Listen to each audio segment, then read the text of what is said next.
ye fieda ye jama ko sise ne bibia de dia no be boy timiera primary apj mu na boa ma na ma ko ye pe timiera on Fridays ya ne ma na ye de ba no ye sonko a ano edin ye papa live on Fakye TV or join on Facebook at Fakye TV search on Satoso or like wa share wa comment na boa na bibia ko ye pa etimi edi ama receive no mabana mababe kinka on messages no etimiera on YouTube Fakye TV on Satoso wa subscribe ne kama pa serebe ya dani din na jumadi a yedi no eno nso no obenya kwenya na nso no won se etimi ahyase a ekoso na bibia ko ye pa edi ama on TikTok Fakye TV obeseche obo modena unya ye ho a na cheso so no danda nyina upload videos awro na etimi edi ama na Fakye TV ewo Instagram and aforo ani chemo social media platforms awro na obenya ho na aboa na bibia ko ye pa etimi era ma na ye fieda ye brand ye din koma hodro na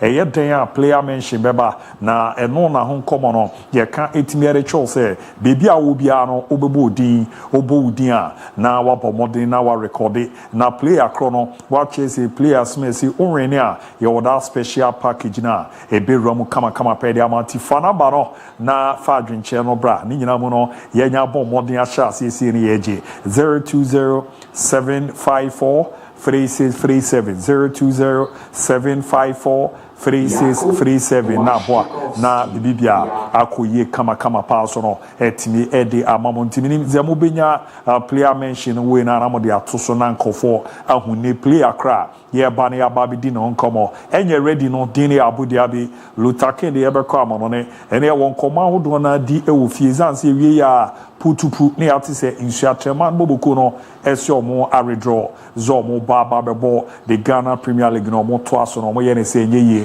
the Black Stars of Ghana yen squad number World Cup qualifier Mexico, Canada, US against Chad and after Madagascar. And I need to say about say local boys, you know, you nyanto to na mo so no ekena omo abuejuma etimi era ma entini na be na yero won sesem no etimi abana boana ne ma deda ye pa e the amount once again meaning say we na ready anke be kona yahwe the player mention the player cra ye de ne baba be ram na wabo ma dwuma die no etimi aye we na enye ready no ana ye ready na che so hwe a live wo Fakye TV no ne da so no ntu akonya se player we ni di no sen ye si bono na obona utwa se ro nimne ya wachere bibra ebewura metimi era amount 020754 3637 020754 3637 nembwa na na mandeda ye pe fama Ricardo Vaso abi be wa ha saso na nei maestro e wa no producers yo Gilbert and executive no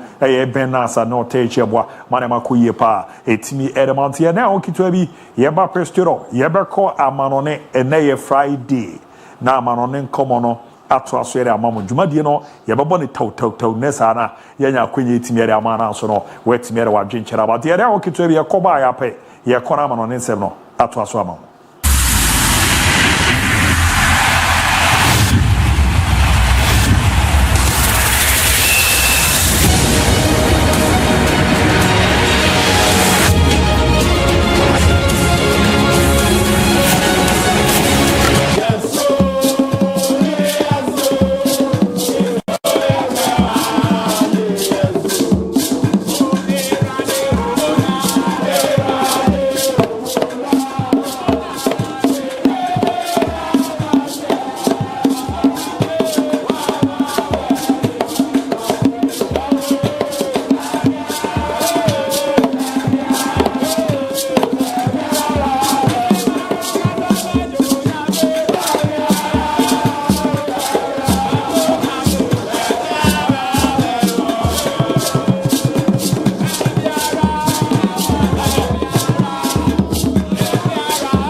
dia sama makwaba bi metimi ba jumadi kese no so still yara so je na so a ye bo adwuma bo ma ne makoye kama pray timi re want to join on Facebook Fakye TV on status so a oba like na wa share wa comment Fakye TV on YouTube also no more than wa subscribe ne kama pa e dia amro subscribe na uja message no meba na ma ba be di hon komo na abo ma ne makoye pa e dia ma timi ma na ba ye ba na ya ba be kwa ma no ne na abo ma ne ma adeda ye etimi area me na ne ye Friday on the Friday they be a cancer ya ishia ya ye no munkita wudi no was a ye kakra because weekend na ya shase ya ye rami ade kinze bibia aboko de Brako kunyame adom now swear menso me wedem pa menso me wedem pa na so ye fie da oh yes edu Fridays here you see drama for so ane akaya oh okay mama ncha me am a big boss director Joe oh okay the super duper lotto agent Marco okay ncha na bibia anya kama okay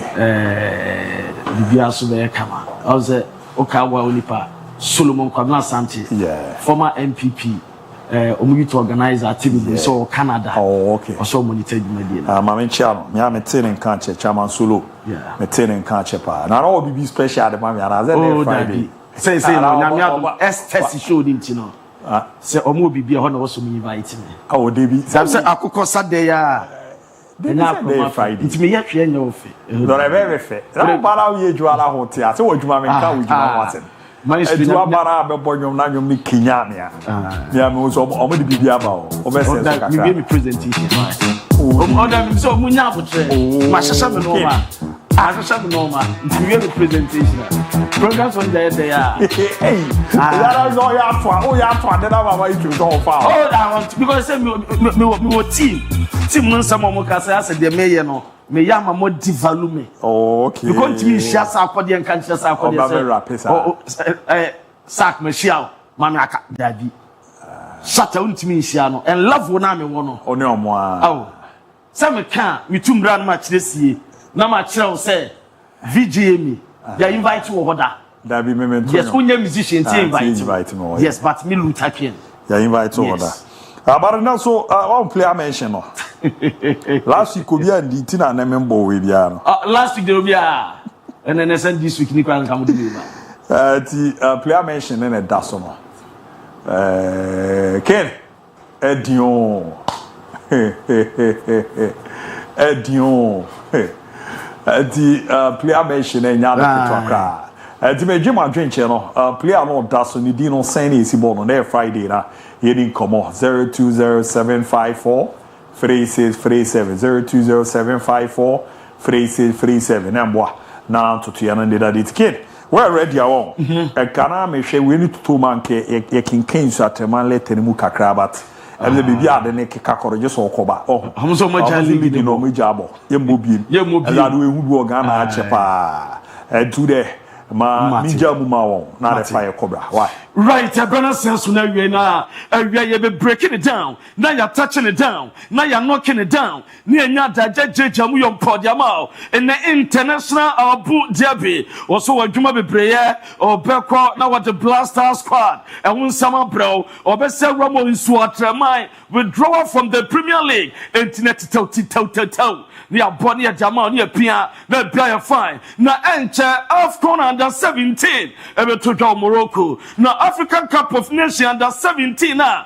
ebe so Morocco this particular month ya na prewie April no so from the referees on pe jiremu atoirem omu date ma betuka na ni nyina so ramo Ghana only one referee per and the Ghanaian official ni din etimramo so wo hwe list mu a mo hwe number 4 oh a Ghanaian name there are some original callers only the only referee from a center referee obo officiating African Cup of Nations ebe to Morocco for under 17 and no edeba me janamo Morocco dey Mohammed defeat stadium opaka me to name as encha walka beto and 2030 now Roma 2025 ya adese AFCON beto na Mohammed defeat stadium Casablanca Morocco so far omo de air grass na faso na omo se no kwani nyame stadium way be ready nyame pa end of April na omuwie ya na so grama na se bi bebe kama with that AC team no on FIFA Club World Cup Trophy Tour Africa no and team no Morocco ni nyana sana wotweto with that Asia omuso stadium na omdo World Cup Trophy ni ready enti trophy no ebe bra Mohamed defeat stadium as a red na stadium no and the desk screen so elbow etwa ediku aba prayer fine enu eje pa mi chamo na mami break way down so Libya Aliou Cisse and in the squad anyapa and China Libya for eje adwuma man as head coach o me na the double header World Cup qualifiers that nanim no watwa me bia asu atma fine na opanyine no squad wo de ba no wo de nsempia tudwa wo say ska anka on French asanka Senegal on coaching famo mo ananko ntra Senegal asu nche dudu assistant no and wo be pem wo Libya o pe adwuma jama Libya national team no wo sit DIABY na mo bae so pe adwuma aja legacy ade ato ade mo be fan Libya na nwachi no wo de nsempia tudwa wo say Libya mo local league no when the call up ya local players ni edewa o jide mapa ese team no on be shama bia so ya fine and you see Aliou Cisse ade tudwa mi jamo ma mi ngwa mo Morocco na Morocco panyina ya Walid Regragui at me in a squad na ba tudwa on so World Cup qualifiers and then double header na the squad on be tudwa no 4 new faces and now ngwa mo Morocco o ma tonsa ade from na ultra squad na Hakimi Ashraf Nidine Ewom Sasra Nazam Mazraoui o ma tonsa fe no Urama Brahim Diaz eso entimi anya collab na enu achu Roma na se abante bia yes Sofiane Amrabat on some fe no na new 4 players of Morocco Walid Regragui etma tonsa dia from no Urama Bako Espanyol o player ye Omal Hilali na Hilali nano panu ye training muma mi video na nkebe me fe bro we training and MON-FRI brantia ye fellow Hilali as a brand when you call a program Morocco national team for the first time and the phone their channel na oje phone no sampa announcement in penity etmo bi na nia Djibouti and moment congratulations and no Edepa Hamza Igamani on Somato Safen for the first time Hamza Igamani esu Abraham and watch a brancher chams den Tabi on an up John 4 penano and now also the ball at the Ama Morocco Omato Sadia Feno and a brancher below Nadal on Somatonsa at the Feno no Panya Walid Regragui eso kopiem wakata na kata no kwate okwa brancher ye fan Roman Sars Sansuna brancher Kim Ziyech o mienu ntiro okoye no okwa brancher Roman Sars was it wabra na mo a brancher Kim Ziyech no on so be to that so no kwa no o person retire efi Morocco mu national team no ama ko di tudwa eso a lot to offer edman national team no o so ko no pana kasa we important player edman Morocco national team no na de oka and some boy na sana form no o mo man break akra o beba back ka bibia eso twan fine eso adama no enu ede dabama so a enwe abrai of Fakye TV so ya the Fakye Sports ade bro you breaking it down now you touching it down now you knocking it down now you church am yompo no me de ama enwe am a bia so twan fine you gusu e breaking on down ma me muram na me nya adwuma we aso emfa emamo na adwuma de ba say Real Madrid mama mo squad no Madrid squad the Roma ball against Villarreal a squad na nya todwa na squad no e goalkeeper Courtois da Brante Lunin asuka squad no and a friend Gonzalez and what you Roma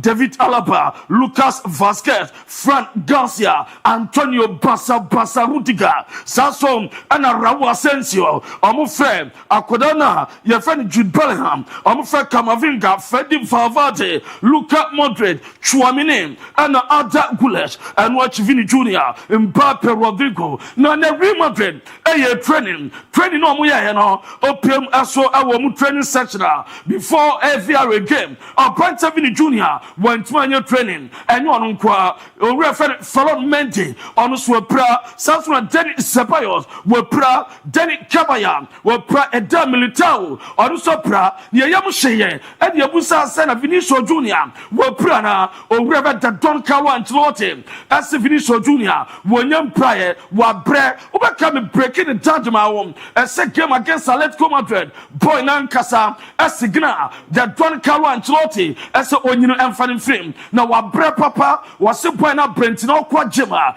Jim and Way training, Nano and Chelsea game against Villarreal, Vinicius Junior, one team and Siakai was a point on Upper Sakai, Abba Prayer Kama, be Prayer Crabbe, and no at the Joy Churchamon, now Unya Madrid training on, as to add my man Kabemefe, a Bermede, and no training on, and the Madrid Diana, not a Rotundata, not a Colocasia, not a Papa, or Air Grosser, Madrid Timnia, be Brasso Air Fan Fine, and no another John, at the Bob on Sabatam was so mobile fresh by tomorrow. I had a bread, I will place, and so then somebody tried to be beer, as so bet macro, no Omacosia come beer, as to Aya Kaman, no Mosinano, Omna let come up with German, or we a penalty shootout, not Central European time, about 11:45 p.m.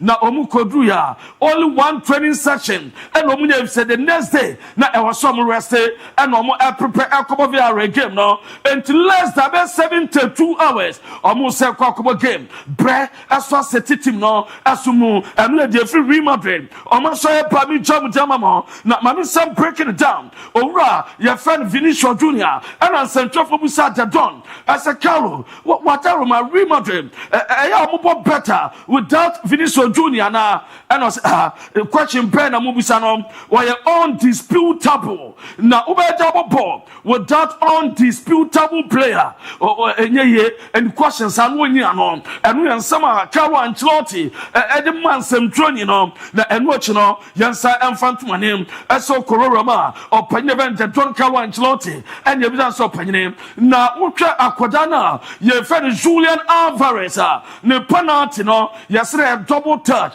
a man seven queteja, now who been the manager, now what dug out to a chewing gum, who we Makuma Kunsia, now what a double touch, and was it I didn't realize there was a stay. Now, and watching was it give no air gone, or medical we are there, baby, I better to be employed, Madrid and now qualified, and to one summoner, Monfan to baby, and no at the door ye jamon, a jamamo, not Mammy Fan to a name, meeting Biacoso, Ewo, Atletico Madrid, Monsoye, concerned Julian Alvarez, ne penaltinum, not Mammy breaking it down, and Famao, as a per decision from the meeting, or more Fama out officially, not Fatcha said ye tabrini satabrinwa, ne ya diamamonom, Ninanasa almost Asamno, or Major Chireti, Madrid are qualified, or Mudomo good terms, and to Lombacam, as another somber take it in the legal action, and yet Tiasa decision, or and Yancy, and Tinyada Soma Atletico Madrid, or more a baby beer,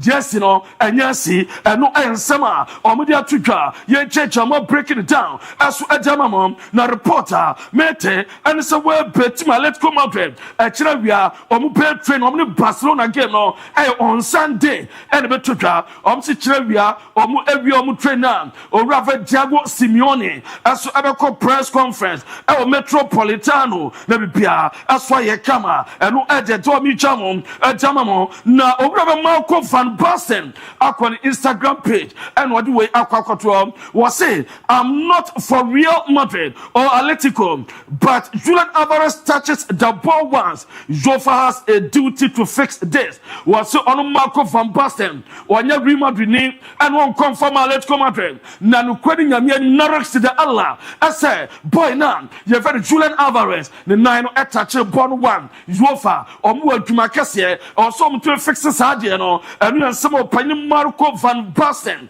Adatuka, me church, as to Adamamo, not my mum, the official Premier League Instagram account. They met him, and someone post to a video way, Riyad Mahrez, the penalty be on Man City, the death for Leicester City, or Copoya, or Mudisala penalty go as a double kick, and a double touch, or Copemo Premier League or Instagram account, official account, or my post to Sadio, and no HSL, BPR, and no matter why was this Mahrez penalty disallowed, and no matter anymore, and no air reporter, me Jamon, the Don Ora, your friend Pep Guardiola, and you answer boy, and opinion Kokoko, was to no opinion, adwuma ye Julian Alvarez ya adwuma na ne penalty be ka bibi unu say double touch na wasema sam fantom tirim as a Champions League ana ya bonu de be sia nya sia wie wo ya hwea entimis sa na Atletico team no on board brilliant football aso ewo Bernabeu ana pem wo Riyadh Metropolitano and now Civitas Metropolitano on board better football and no someone no Tuka now and watching my man some fun to name as a Rodrigo de Paul or a report I made him as an availability against Barcelona no a very in doubt they plan went to Saka now let's come out the first from you to meet Bia as a Rodrigo de Paul a be available no bet Messiaka at Jamon on Sunday against Barcelona and no Japamaswa, me German, now Ramo Premier League man, almost men touching it down, and Famamom, as a Premier League, or manager of the month of February, Aquam, at my Everton bosser, your friend David Moyes, almost one loose game. I was out Bonsuminum, and it was deserve as someone a manager of the month of February, Urama, and no Edjetawa, Yejamom, as Adamamo, not me patro so far, and Sam Pinapa, Abramo Salah. As soon as a player of the month of February, our Premier League, the Egyptian king, as soon as Timia South Paswadiano, Emma Bia, as soon as Timia Fan, now Roma, me patro so far, Mohamed Salah, Sawo George, what Jaya Bakusam, or Jaya record, now record Ryanom, says, what Baba Levo, what Oreba said you are Gero, and Hurricane, as a Omo, and a player of the month was no, Omania to draw, Omunia 7 times, and Ometmania, into the Egyptian king Mo Salah records no Ogusu ye no Premier League now Branta Mitoma ni go and onya go of the man ni go against Chelsea and onya go of the month and no Edepa na Enzo Maresca Chelsea coach na aswo ya bonkos kakra ataya dan no odbe tudwa as goalkeeper fan Philip Jorgensen ben number 1 ama Robert Sanchez ekotwa ni tun Sakola and ne was number 1 spot no wase age at the ama opanyina Robert Sanchez was sequence season baba na wie no Robert Sanchez and the bedam o church mu say or sign of weakness from the Arsenal board that they've not made that change, or how do you read that from the Arsenal board that they've stuck with him? I'm focused about Chelsea and about Arsenal and not about Mikel. Okay, but you've mentioned it yourself prior to this. You've talked about Arsenal and the fact that they've had the manager for a long time, so you've spoken about it before. What's your take on the fact that they've stuck with him for so long? Is it a good sign for managers as a whole that clubs can be this patient? It's a question for Arsenal board. Okay, but you have spoken about it before though, that's why I've asked. Hello, Enzo Maresca and Otis Walker Sakafa Arsenal. Game no bisa so beka first leg no and a first round Mikel Arteta and in the team no echo ball 5 e ma be come ebusa na no Wakasa e for Arteta was sad be dua mo as a goalkeeper e for Robert Sanchez and a Chelsea number 1 name and Philip Jorgensen ye nim je goalkeeper na ya ono so Jeffrey in some was Premier League game Saka Robert Sanchez and a betem and yan some opanyine no adia twitwa ye chechamu eso adiama mo ewo eyedwumadie no so na AC Milan accept me breaking it down and famamo eso mo Brantia on be fan free Chelsea João Felix don't do not for Tegaria Mako say afunfu say na omo baya wa me adwuma bia entinyam pieces ni pana we ya o reference João Felix ebeba bad ewo Chelsea eno edia dawa ye jamo na Enzo Maresca we so far game Saka mo target and say one on the Conference League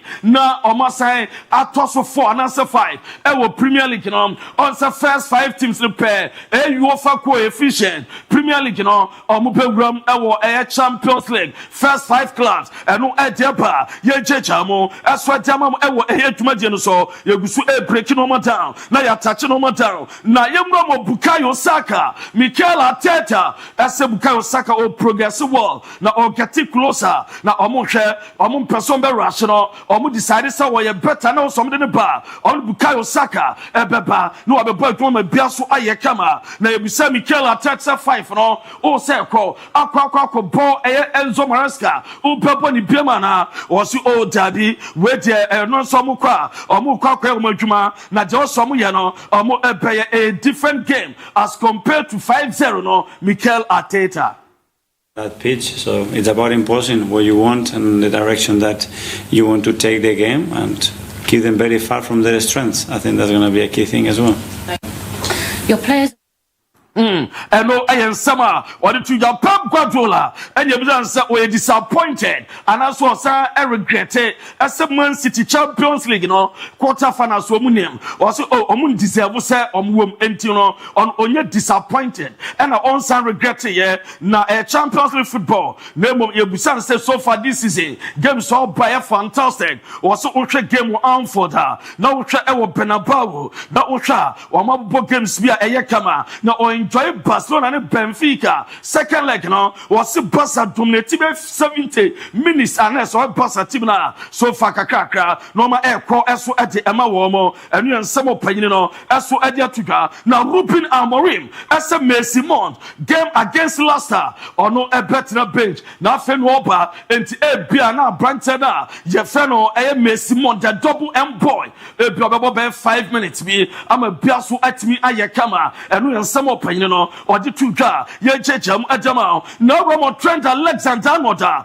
almost a reporter, me patronete, and a second Cup fanano, and a sort of confirm at the Trent Alexander Nod, want me Sakai, I was a game nom, and no Edeba, ye jam aso adamamo, I will a Jumadian so. Now Liverpool saw more ball or more grounds men or more bomb abaso, Nina so grammar, I just said Omonia prestigious award be award bear or grounds management award and I saw Monsa Aquacan a just Liverpool grounds management action Yama Bipia Ayakama I let come out the forces and Antoine Griezmann and Yakope Darwin Dashinunes and Omotineba I very place Yama Bipia as so actually Ayakama and no edge Dawa Yejamo now Courtois Belgium for Asia for Courtois but Belgium national team a Bromodo squad a Bayer Tuga now Roberto Martinez and say now uncomfortable PSG or midfielders a branch of back friend João Neves and Vitinha among 4 bomb abaso as a partner to come out there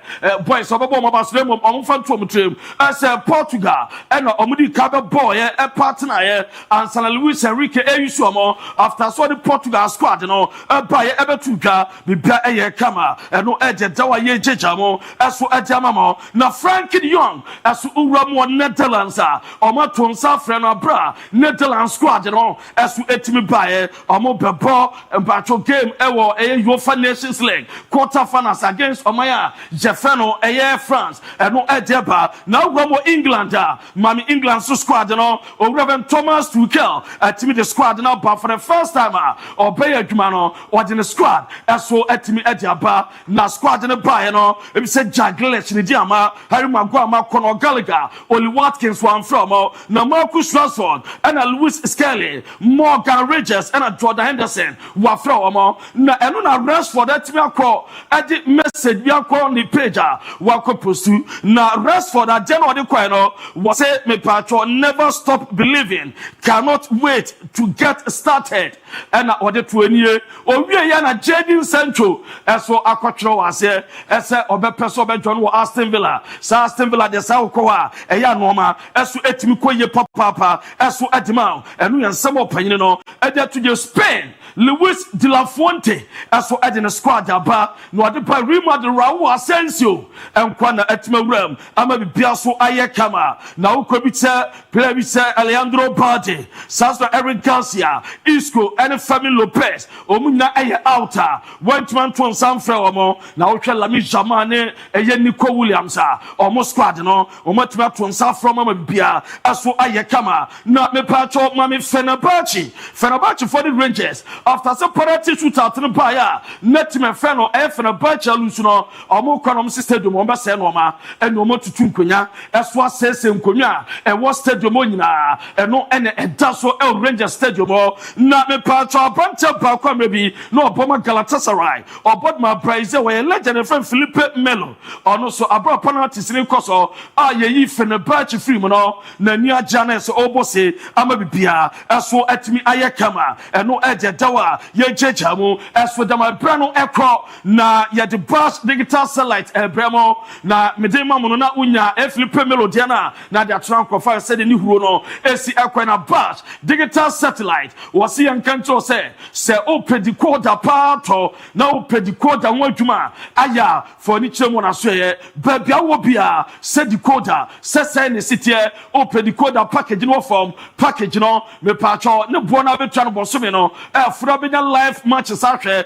Decoder business now here. Twakoton, yini tonka krabi, yini Jeffy, no akoton and faso bebre, yini low, no aton high, then now power on Sabekabi, or say decoder beyond say hotel juma, say a pub, restaurant, or Bobama decoder and package, a come up or super track a crabia, on Crawfordina matches out to be at market, and what you say, where door to door services, and your brush, digital sunlight, who will fear, would you quote an air scratches a bunny, a yanet to eya na ya hyehyehye eya na mpacho no man koye mawa o fe na obeba fie babia obi oba behwe decoder no eso ediama se fi LMB efi dish efi die oso osese mi bi oba sesa ne kama eso ediama no se decoder bi aba openi pass expert na decoder ne package ni ye ubenya match o wiase bia bi etima hwe ne bon so fo enu ye bash digital satellite wase fo ni chemu Abrepo junction udo Abrepo junction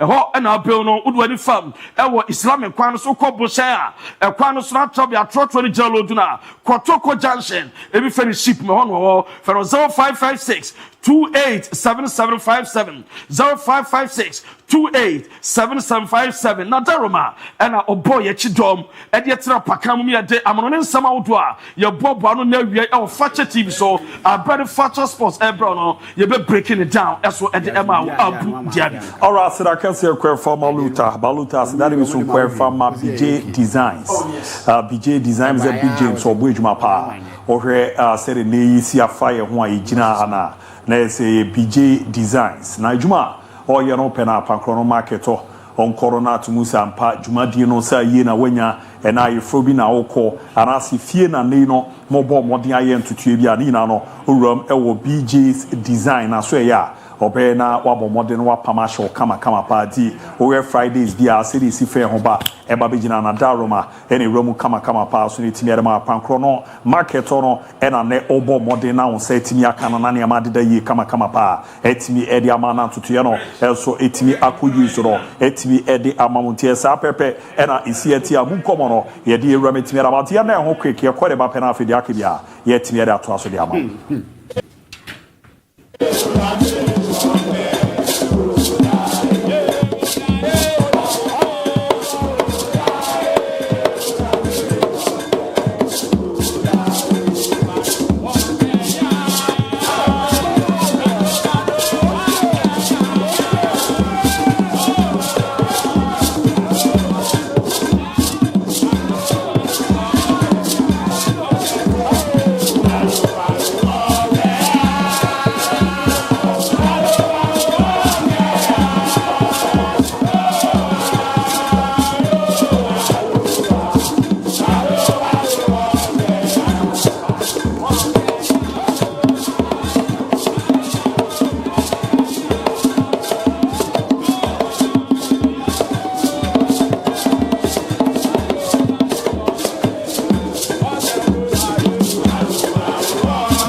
fofo pole no wa tele nyono kaye wo moye ye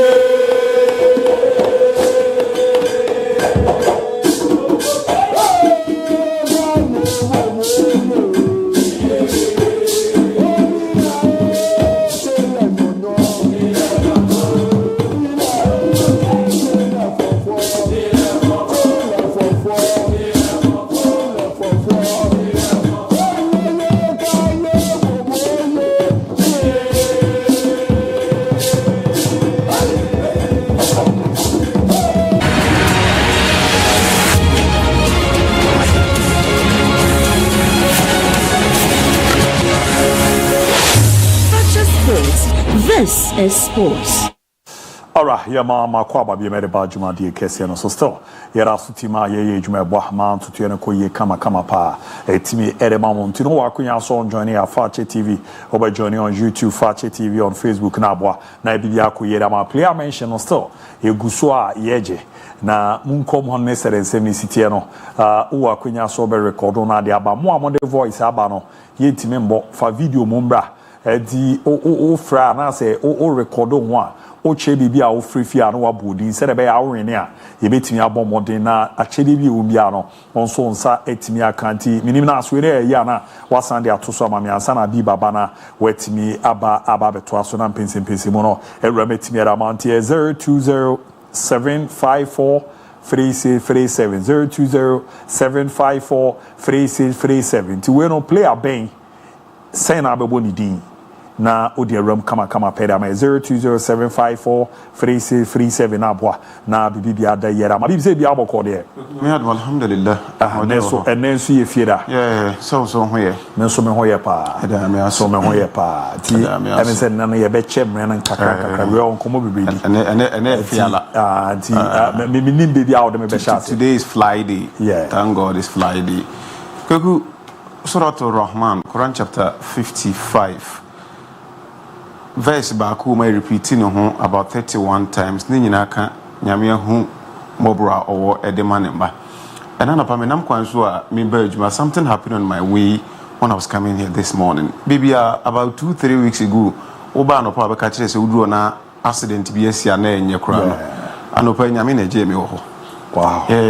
So I escaped some terrible accident scene and na ano de ne pa so e see me trim say ehwa na be 2-3 weeks ago be kan say udru na de asi wo ho no na enye amamanfo awu at the spot but we were safe nyame adom bibia anti ho no na me kai say yankopon say na humobro edoso e de mind me kai Surah Rahman and am hu say verse bi o ma about 31 times in a repeat or say which of the favors of Allah will humankind deny? So waji e de free ho ba bi si by this time we won there. I think any favors na bia because yen so nsen omo a omo free mu that day no yen ni sika nsen omo yen ni anunyam ensen omo yen ni din bi mfa nsen omo but agana nkasa adom no e na ochema ne so ye so e na aja oyi ye di free mu nti we are alive, we are safe, we are strong, we are sound. We say alhamdulillah de nyame ayame no nti ye be kai still na ya dana se ama bibia e fine to jam ya da nyame ase ye wie ye ni nkomo kakra wa ha obani abranti order so ye Manchester United captain fantastic Mamiche GM she say there e come here say we nimu a ka Manchester team no omunni ho Bruno Fernandes Andra United e wini omu game no 4-1 against Club Eddie Real Sociedad. I think say over first leg the CEO Spain prior to Andra Martin all of us thought say game no be the Eddie Ama Club your friend said Manchester United especially when Sociedad Esankonya the first goal against him your friend say Manchester United through a penalty Mikel Oyarzabal share first penalty but as a leader yes so this year akwa so sometimes so we a leader you need to take matters into your own hands try to decide things for your team and ask them for for subordinates to also rally behind you and Andra who show good leadership qualities AC from 3 goals and on one kasa 80 million for club Manchester United this season 14 goals the numbers since or joining Manchester United every single season Bruno Fernandes approve say he's one player Manchester for approve be Edward Moire actually man obit my side na dia I'm very happy say upon and United a go through and crisis or there is a single player in the the team every blessed game at Manchester ABOU be oyi ne ho kire say he is one player United could count on. Emre bi atwam na David here. Yeah, Bobo na ye dina the year need to come to the rescue of Clubber. Your friends at Manchester United. This time around, captain na you know who was say Obek try to save Manchester United. Upon saying in Europe still unbeaten. Manchester lose game Europe. Kakra. Omo boy echo manim so ebe bo mo ba so na ya bo Bruno Fernandes abaso adwuma wa me chama ko lose ye Rangers na Luther the stories no catch say we match ne kra supporters are say and man after the game and abusuapeni Jose Mourinho edin komo it was the first leg Turkey otena if you lose 3-1 and endra okwa away Zemanski konya 2 goals ewi adwuma ne kama so 2 unanswered goals game no ewura into penalties unfortunately omo me say penalties are team friends of Fenerbahce anti-me anko mani o he Jose Mourinho ene obefa team enuma or the clubs na ya I keep saying say he is a coach about team materials now with the man he tried everything within the means he said obenya ho bibi ediam you see aye ka say okoteki omo league na due to suspension all 70 I don't see Fenerbahce say points gap is separating Omni Galatasaray no they will be able to close that and win the league so I was expecting say Papa Jose ebe prioritize Europa League not na ho odi nyina agumu win that trophy na them unfortunately he lost at home after that game admittedly Jose G2 mu said na me modern on that day from but then they went all the way against Rangers Scotland trying to make sure say on be redeem image correct and yema on we first leg anko they did that into perfection but now after match na Papa Jose edin come on Jose Mourinho ni or say I hope everything that's happening to me in European competition is not a consequence of Budapest final and I hope it's just a random thing. Jose say and yema to know European football who can you see Budapest o coach AS Roma after saw the Roma AG Conference League the maiden edition the subsequent season or the Roma Echo final when it comes to the Europa League yes. English referee Anthony Taylor Echo Robbery Mourinho any Roma team Emma ne kan sembebre ewi ase UEFA ebetwen na so Mourinho so since that day ebesi na ye ka say anytime team bia okochi ebebo European football no referees officiating any decisions are EGT and enkoye so ohune ho say enya ade a eyekwa say a random ade na ono nko na eto na ehagi for you to play one game not 3 to 4 penalties aba game no mu na va e wo referee anje ba kokra minim say production ba bo me the penalty incident ni video the Emma production and I have a picture of that so these images of penalty incident are Jose Mourinho any team Fenerbahce call it for say 4 different instances say ye baako eyemienu a enko beti ase but Jose say eye baako obeka so error eyamfom so referee hu eyemienu eyemiesa eyen in one particular game it does not make sense according to Mourinho any team Fenerbahce say one game obebo na decisions mako 4 occasions Chelsea ni FC Barcelona Tomen and Overibo die no ye wie no ade e de question is na technology but this time around with the aid of VAR BBC na say referee hu a VAR na ewo ho kwan say obetimi asesa na so obehwe no wofre referee no but to think say 4 different instances asia na ni nyina air penalty and I've watched the video over and over again on a good day referee angi penalty mu kwan na mum yensa air penalty but side decisions for ni nyina no the VAR any center referee okodi match no e decide say emu bia ni wa on be award e de am manager your friend say Jose so he saying say hope say enye de si Budapest okoka UEFA asem no ehun asotwe eni o apa so edu bebi otime fa taxes bi pa de ba na asem e twem da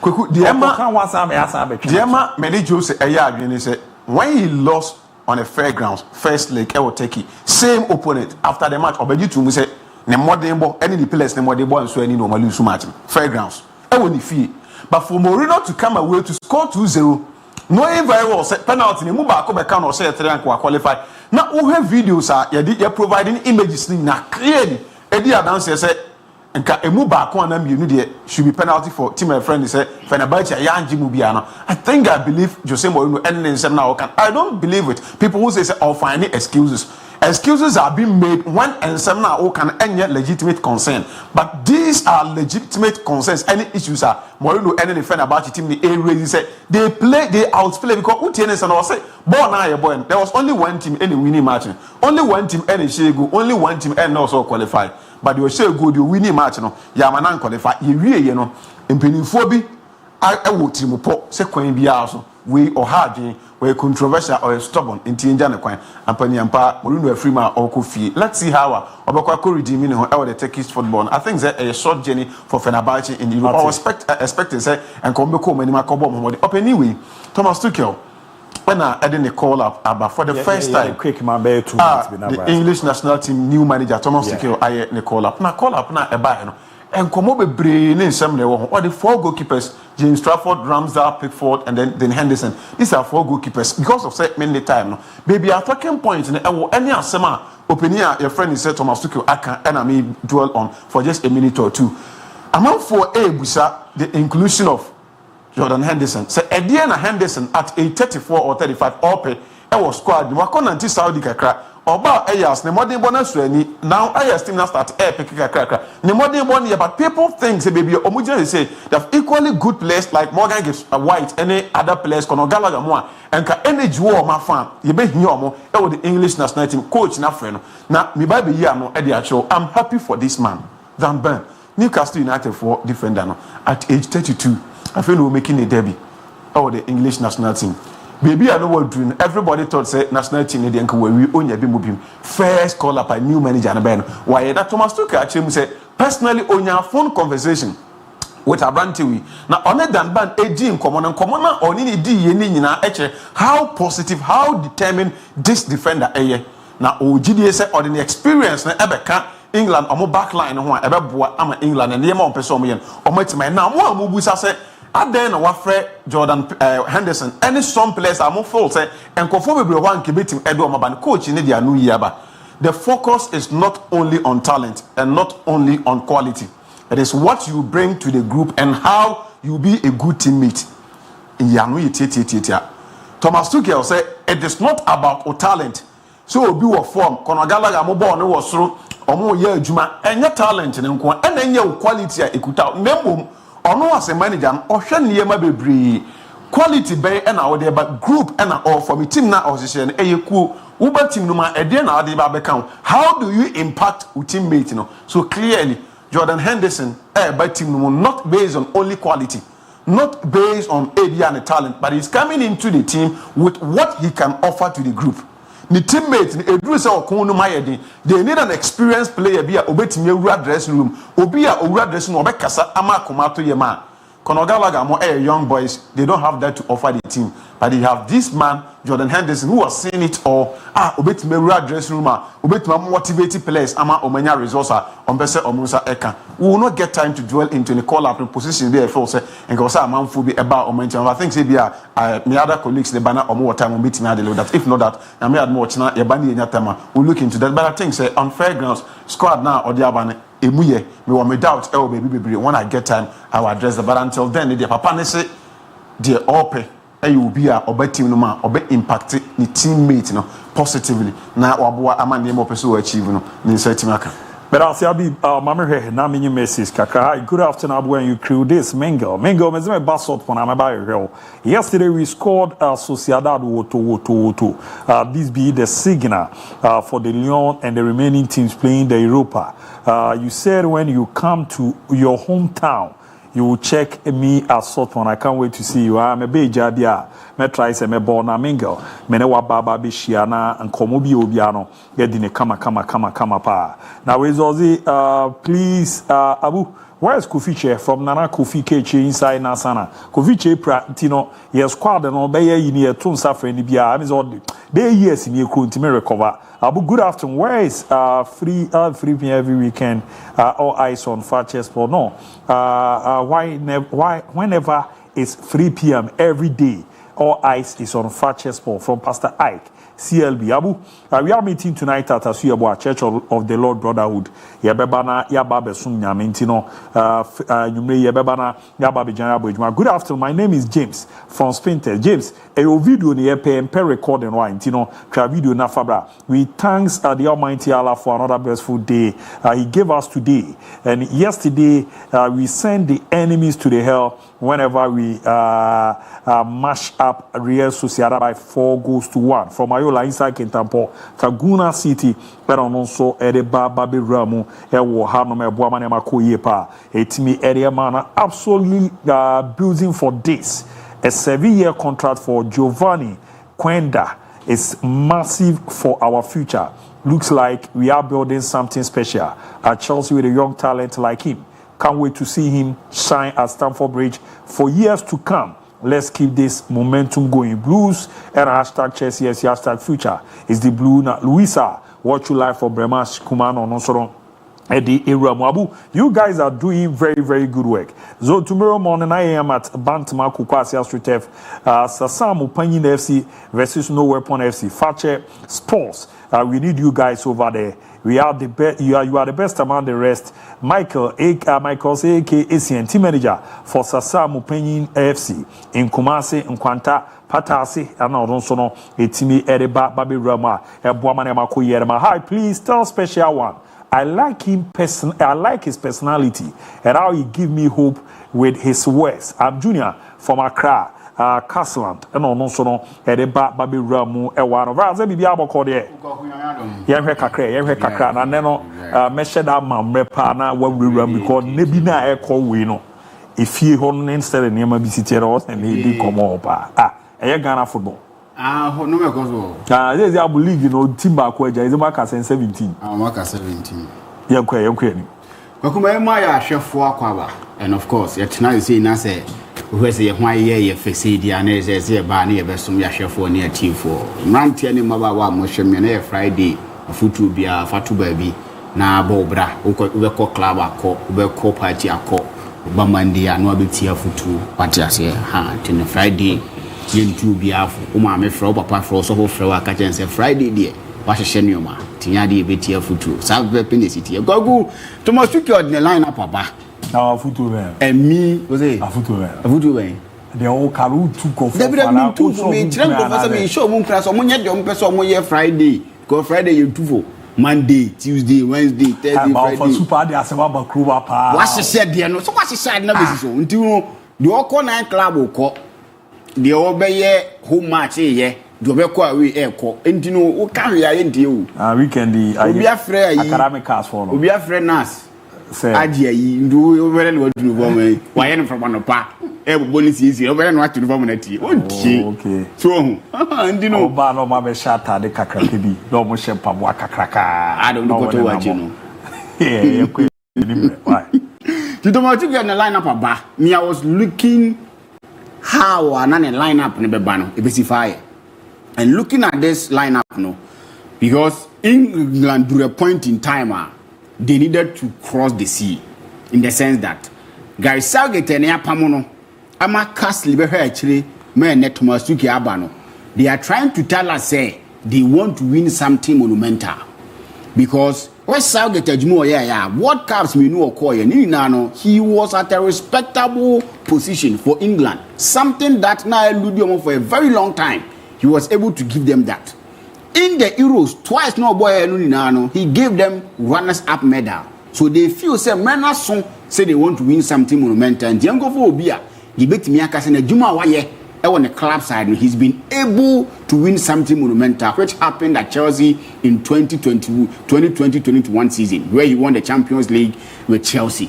So now he's in to make sure say Baba GB the England national team no. Castle and he was given the opportunity to the under 21s. So almost an express one and we've seen say almost by they were able to do good things for team in England because 6 games are Castle he was able to win 5 games, which even qualified England. Say UEFA Nations League, they top their League B. So also etimi aba at a place and no etimi akoye their mom. So now everything is on Thomas Tuchel for him to win something. Is the more reason why they call up I'm not surprised. Say or the some of the old guys in etimi abom because if not for experience sake, anyhow he want the young lads to learn 1 or 2 from the old players there was no point in calling a branch of Henderson because Henderson needs something good here to over the English national team. But said they're not the special one I can. He need people around who will guide the young guys and also give him that thing he needs. Because now no one say they need him to win something. And yet come and try and error because they feel say they are at a level, a position where Arsenal Gina say they may, in a point in time, need a manager or a serial winner. He will be able to win something for them.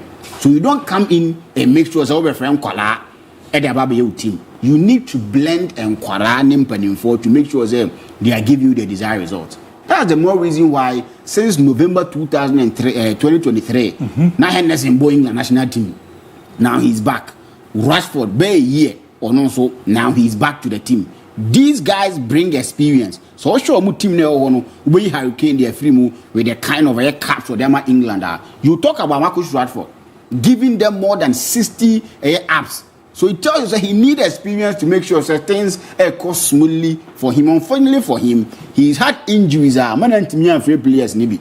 So I have 4 goalkeepers now afraid now. It tells you something. Okay, James Trafford the kind of clean sheet that will keep him at the championship. No, that's why he brought him. Pickford is the number 1. No 2 ways about that. But he needed someone to make sure say steady Nioma.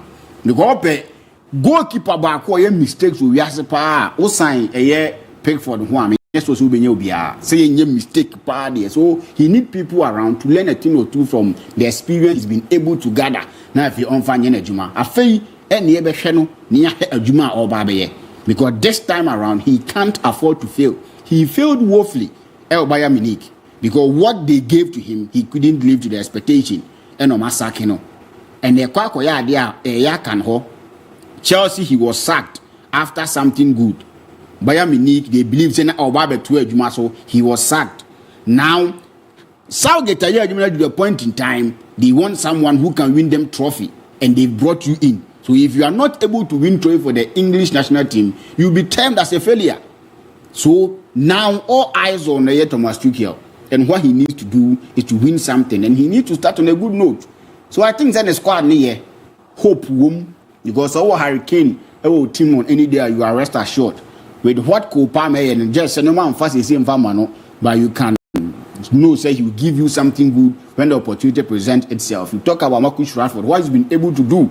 There's more room for improvement. So only team here, McFord, and so he's got a couple of good players. As one fantastic footballer has been there for them. They all learn from Ray and Henderson for what he's been able to do. You have Jude Bellingham, a player who is playing under pressure. And now getting to know how to win trophies. So all of these things, what England national team and probably almost to me GBB. Something that England for the for reference Thomas Tuchel. A brand your friend Raheem Sterling say he's got a lot to offer the Arsenal team now, and he's doing everything possible to knock on the doors of reference Arteta to give him the opportunity to play. This is a player where the most disappointing in the new Chelsea era. The most disappointing because for Chelsea team he was the most experienced player in the setup, and he couldn't live to that expectation. Not changing for an airport. He needed to lead and make sure that whatever will go wrong with Chelsea team, he's correcting it. But when Timmy and he was loaned out to Timmy, your friend Arsenal. They've had a lot of injuries in their system, but got to a point in time near Mani Mobi. He had the best game so far in Arsenal shirt. Last time when they drew 2-2 with PSV, providing 2 assists, not the assist to provide but the general output on the day was something that is fantastic. And that's now he's got a lot to offer Arsenal team. This is the time they need him because Newman Koye and Arsenal in terms of numbers up front, they will need his experience that he's gathered for playing at Liverpool, playing at your friend Manchester City, playing Kakra. Chelsea, to guide Arsenal to where they want to be. So I think so. One can say who there, so no antimia who minimre na minyamra make deliver to branch defend Thibaut Courtois. That Courtois yoding. Sir, kind of new one and I'm a Belgium national team and supposed golden era no essay.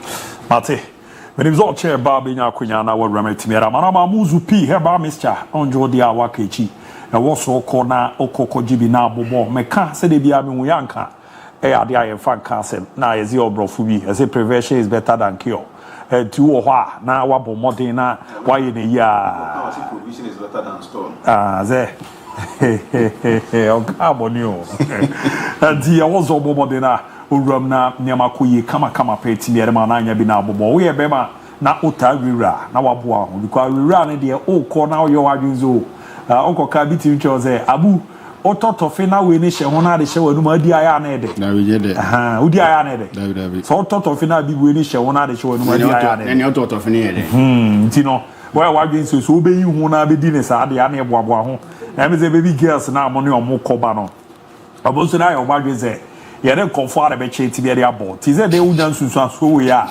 Ojonso na mu ache, ojonso obre, ojonso na mu hihyew, ojonso ra mo je di che nsa wansa wa bi agu ho. Ama ho na ye prekese udwi a, wadwi ama na ye kro di ne no. Ama se bi ntore na aba na ewum no na akwakwa ese mu aye dempe de ama se ne kra betimi asuso ma ya na eye wo ya pa de a me pa twa wo so bomo de na oji amuzu pi heba miss charibia no na beboa ama ne ma akoye kama pere ama yo ba himfi ono na chesa ase ho no akwakwa bibia ho ama senti bi aba begina ho ama ho no nso ne yo hene wadua ama na ye kruti na wo ne obi kokohia ma ade ankofo ye mo mani je no nko awo ya na akwakoye ejajo otwa me pa twa oba de ni so yesa ma bibi ncheche enye de enya akono eba ne sa na chesa sumdwe abefieti eya muzupi heba mescha no na wo so ogina oboba na ebo ma ne makuye ma ma ne papa ye nyimu fim wa ye adwuma de amedu bibia wo so wona na ye mre enante ye kra wa ye den kakra etimi ede amawa onya muzupi a eye sisi no adwuma na ye chikase no so no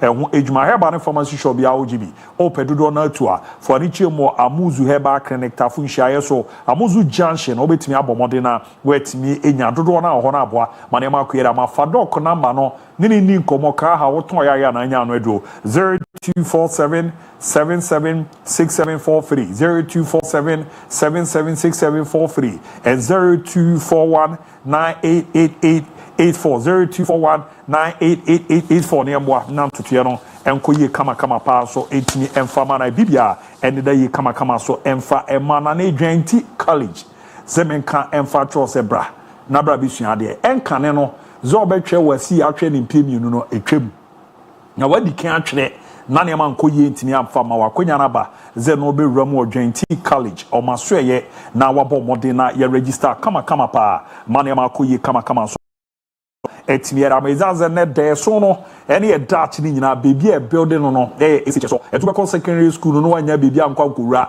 na de do ko anu akotwe na mfa e do ko anu akotwe na mfa simple kra ene dwanti college aba etimiera mo berhe na ya boa ma baby akoye kama pa etimi e de ama abomode a 2024-2025 academic year no admission ni demerema a school for ni bia zenne open so ko SHS1 and SHS2 na SHS free no bibia de ye timiere mo courses so mo de be ma ho no science, visual art, agric science and afi business, general art and afi no home economics etine no wire for so adwo mo area tuma omo ye center wasi no omo timi twe ho no na last year de omo twe ne AC room no ne ne ama na ekwe na 100% a Dwenti college na wo so bo modern na utimi ro ba no kokusua de opomo a orwani na chiemu enso ewo kumawu nkwanta omo ebo adwuma ye papa form number no ne omo ni nkomo na wasi etwe ne ba kope enkura mo bibia me nyu sikandi enkonkotwe ne dodo so 0243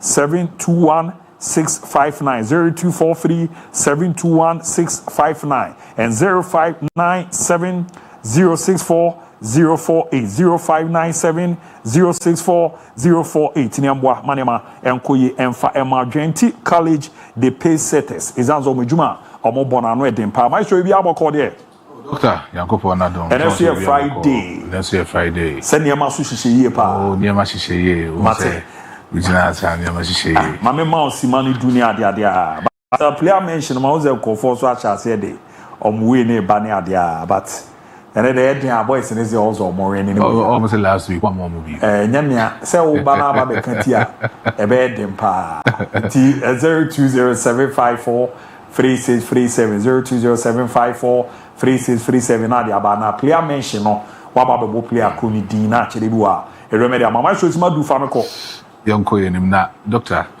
we are say brabo aye bono if you are actually staying in a particular place now if say the need for you to learn and pass through the processes are I think that you need to adhere to the fact that I was say we'll learn and I'll pass it through the process just to stay on top and to be on top and to match up with most of these people are more on top because one passing through the processes that's a uvin crampo on top that's a learning process from the bottom to the top that's a intimian kuya farmer or ye den obesanso atiaba form It's most of the people know about Brakwa could do anymore. No?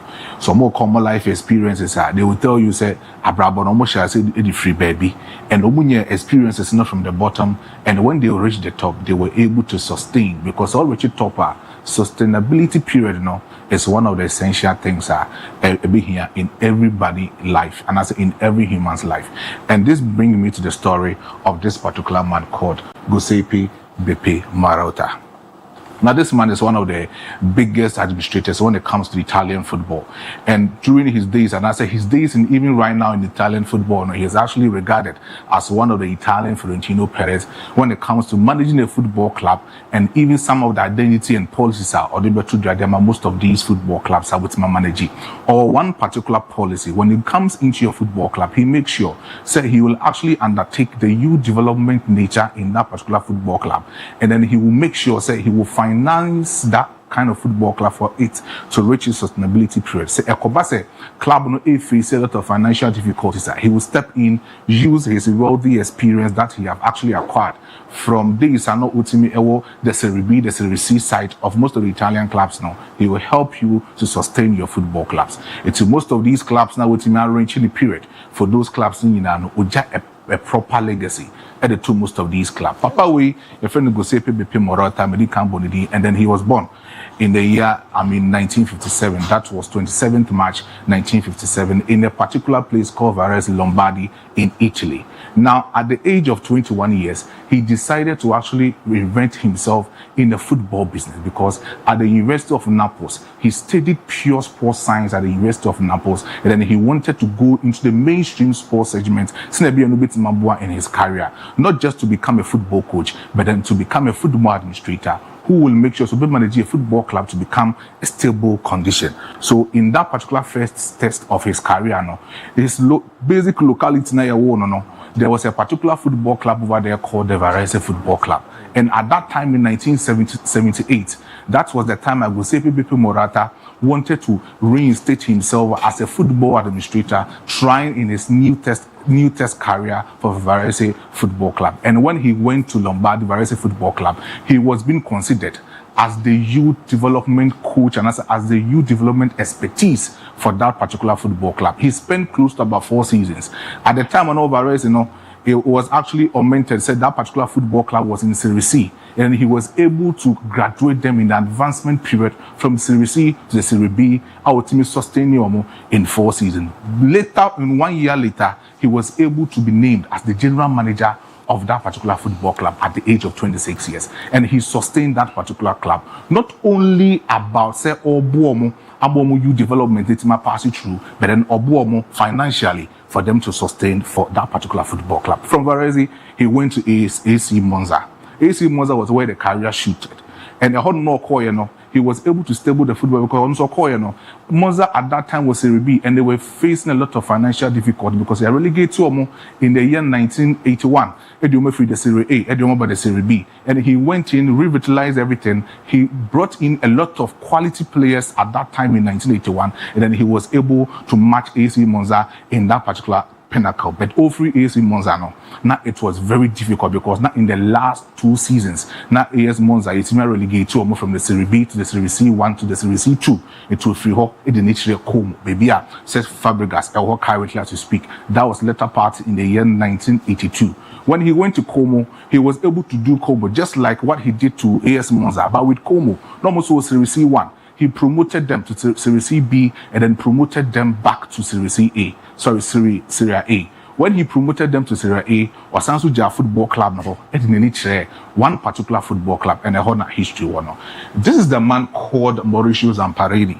He was that kind of owner, now with me only 2 football clubs in the year 1985. In the year 1985, this man was a businessman in Italy. And then he wanted to come in and then buy most of these clubs or investing with a lot of profits from these particular football clubs. When he bought Venezia was that particular football club of Otoe in the year 1983. But in the year 1984-85 season, that particular football club was actually declared as bankrupt. or no municipal committee money football club. The salaries of most of these players were not able to be paid. So Zamperoni bought this particular football club, and then he wanted a particular football administrator just to come in and stable everything for that particular football club. And to the and when who be say Giuseppe Beppe Morota and Okotono Edeneba Venezia in the year 1984-85 season. That was where the magic touch of Marotta started in his days in Italian football. At that time, Venezia as a Serie C club, they were there, but then they were not able to see, say, promote some of them with the Serie B. But then he promoted them, did with a little bit of magic. 5 years of spending here, it was Venezia. No, he was able to promote Venezia to the side of the Serie A after 30 years. Now, Omuntimi Emba back into the Serie A, this Giuseppe Pepe Morata conjured that particular magic, and then they were promoted back to the Serie A. After that, Ofri had the Koye. But then even at the time of Ofri Venezia, Edin Inyachire baby to say Sampdoria, when he went to Sampdoria, he was still being used as a consultant to Papa Zamperoni, because at that time, Zamperoni was to another football club called Palermo. And then he wanted someone to come and do the job for him at Palermo. Otimi called Giuseppe Pepe Marotta. But Marotta catch and said, when near morning, course of Venezia, Ontimi Mbeye Juman and Famano Venezia. And then he actually concentrate with Sampdoria, that particular football club. But in the year 1996, he actually opted that particular way out. So with Marco Sampdoria, when he went in, Sampdoria at that time, not only a very, very low club because almost Serie B, and then he wanted to actually transfer them from the Serie B to the Serie A. But when he went to Venezia, one particular coach or didn't hear man that magic of touch, was this particular man called Walter Novellino. Novellino was that coach, called Venezia, and he opted that particular side for Zamperoni to actually go and buy him, because at that time he was also at one particular football club called Ravenna, and Ravenna na papa we do more promoted from Serie C to Serie B. So Giuseppe Pepe Marotta saw that kind of magic in him, so but when he left Venezia to Sampdoria, Okofa Papa we Edine by the side of Sampdoria in the first season. In the first season, they were promoted from the Serie C to Serie B. But in the year 1995, after 35 years, Sana Sampdoria intimate qualifying from the Serie A, Papa reference Giuseppe Pepe Marotta, with a combination collaborative effort of Papa reference Walter Novellino, they were able to conjure that magic, and then they promoted Sampdoria to the Serie A side that Etimbe is stable. Or spending close to about 5 seasons, it was Sampdoria. But one of the magic things where he said, this is Papa.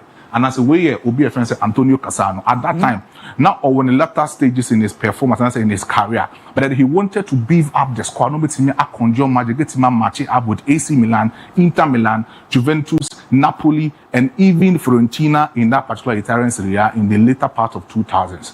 But say you man in 95, no, to graduate from the Serie B to Serie A, that 2001 season, Sampdoria for management, it's me promoted Giuseppe Pepe Marotta to become the chief executive officer of that particular football club. Antonio Cassano, he was a big player in Italy. Italy, most of these football clubs. Okoton the nearby, with that sound convincing victory, he was able to win the hearts of Antonio Cassano, and then he came to Sampdoria. This is Papa Pazzini. Pazzini was a top-notch striker. So partner Antonio Cassano and Pazzini in the attacking third of Sampdoria, they conjured that particular magic. To be a bit more attest the fact that in the year 2002-2003 season, that Sampdoria squad was that late squad on D fourth in the UEFA Champions League. And then he had Papa Francis Simeone Inzaghi. Now he's creating that magic moment with Simeone Inzaghi at Inter Milan. And yeah, then Papa Francis Giuseppe Marotta.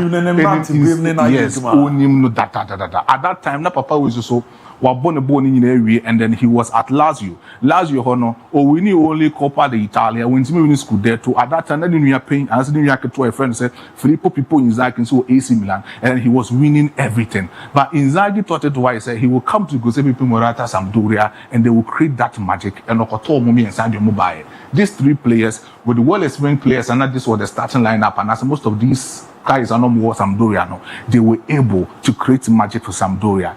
At the time, I go say Marotta every Sampdoria, not with MON-FRI, that kind of low-below club to become a stable football club in the later part of 2008-2009 season. But then in 2009 season, he thought it was with me for Sampdoria. It didn't actually any other football club.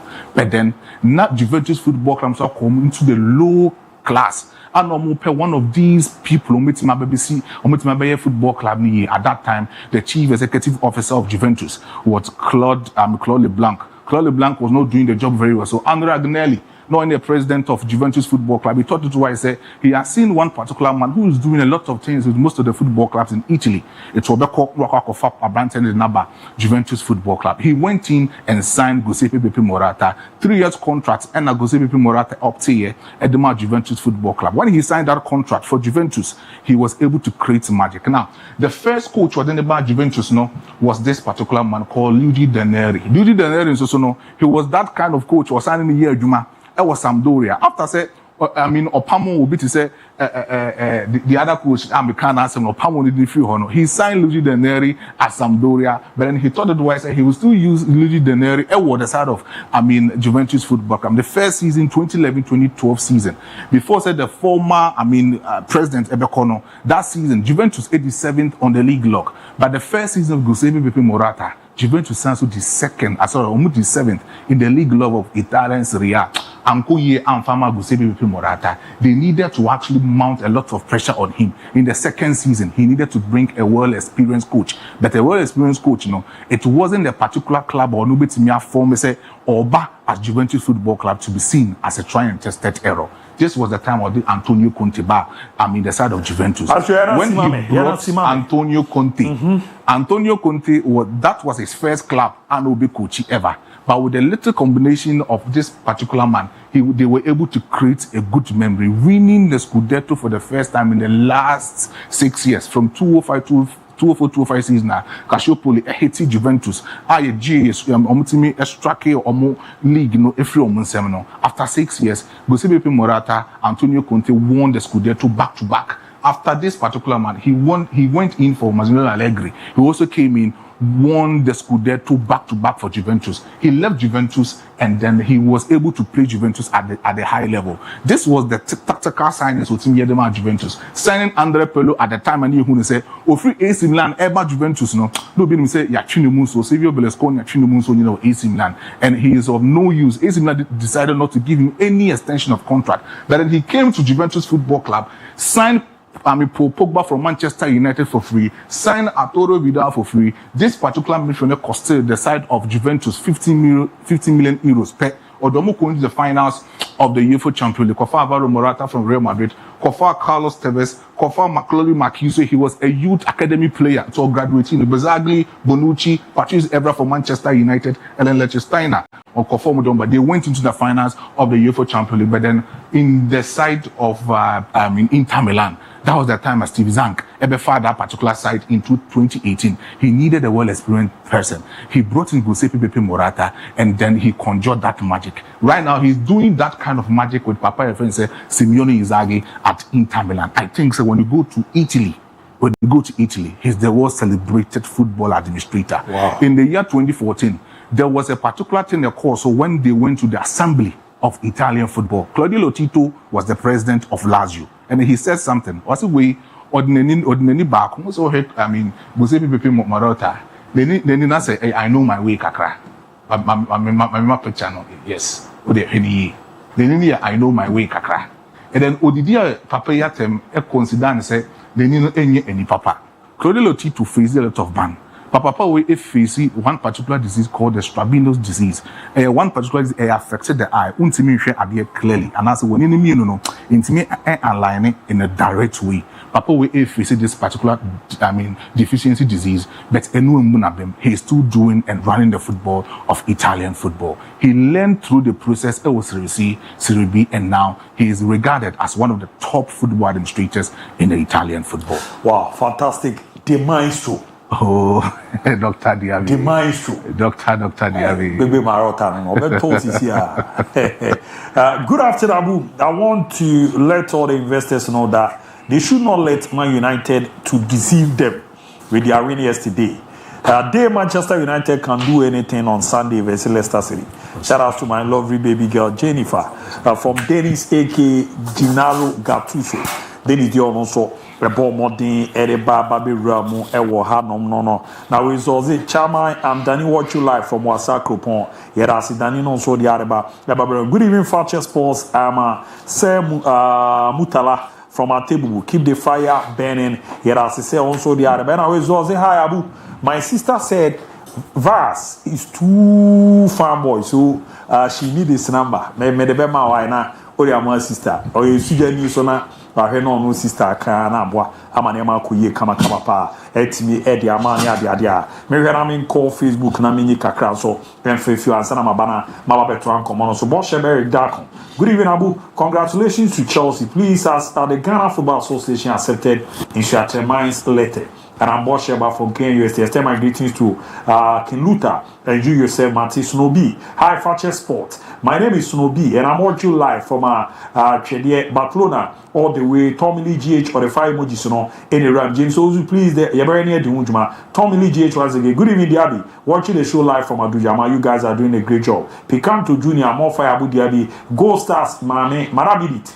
We thank God for saving Habib for us and the Ampa. Denyamia sepa James Ozu menya de no ana fancy di Maria bro me giri ze bibia ko kama de chama ze niama hye de eguzo de niama tutu na ko menche ye no baba bebo match udu TV 40 no mombo amwa enche de beba CJ Elzo the fire emojis ni runner Bruno Junior. Hello Abu, I'm Bruno inside Tech man. I want to know more about Ansu Fati. Theophilus Oyineba Kweku ball for no so thanks and all Daniel Amponsa. I'm watching live in UK, North London, Enfield, not about Ebabe Ramu, James Ozu, Abu.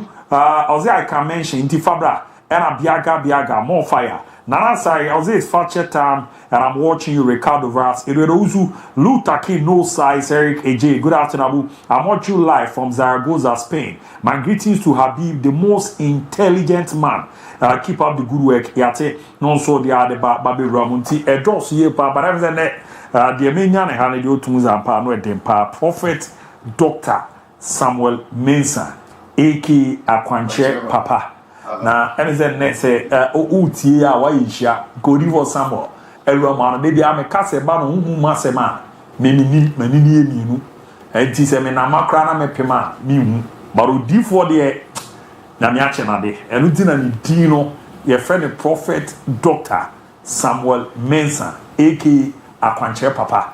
Papa na bibi aboko abu enezo ma yisha zen me fi dey what twia dey me asem na oti Fakye TV zo ame no ba bibi ko no papa ze bibi aboko ishi enzo achepa ishi ache akwa ba bibi ye nua baba ni de ye ni bi oti ehu masem ba mo na ya hu na ma cheze kwan ne ye fasi ya ebeboa Odifo Samuel Spiritual Center and the ene ba be din komo ti Akwanche papa no baba na say na niam city ze na niam ko yo abu me da se bebe na twia wa hwefo na otiefo mo tie onyina mo bo adwuma nso ye da se pa papa better ha say de papa ya se kire niam mu no e ka aso ti tell ho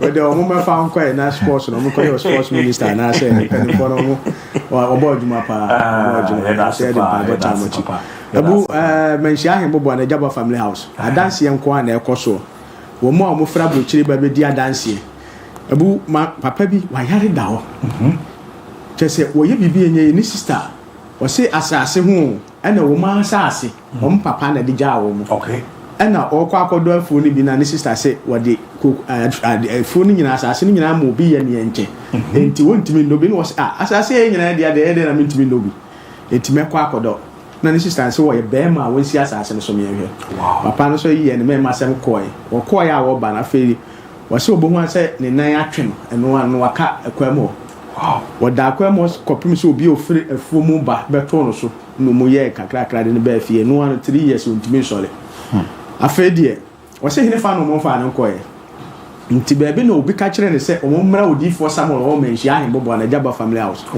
na ono onya sa problem ni bi Odifo ne timi Nyankopon fa no so yi firi ne so abu wo mu de ne ba to me okuma se menhia ahembo bo na Jaba family house Nyankopon fa no so amasese papa no wa soli sesi aya dance ya wodi no wo fija ase ne enye easy elora wanta ho fi no me 3 years omo china mu nya bi omo se omo TV so ne hene de ba hene fa no mo ko akonfo malam asofo hene fa chere menhia hembobo na Jaba family house ho na papa no benya na sombie abu boy bi ya adwuma wo oboase wo mani ne emu baako ho no ye adwuma na wo se adwuma na koso no koma ne maame bi sika na ne maame ne ka yen se sika wo de bere wo maame nya no bi na de maame na nam tete wo enti sana tie de amempe sika no to maame ne tu sika ne bebo ne na ho enti wo kona ne na no ho ye ne hene enti wotiti wo adi 3 days wotiti na ebubon fufunya na ye kuro nya na ekoso na eno ano no afi ne na ho nyina esei ene fa no mo fa ne nkoye enti wo se ne yere etie mi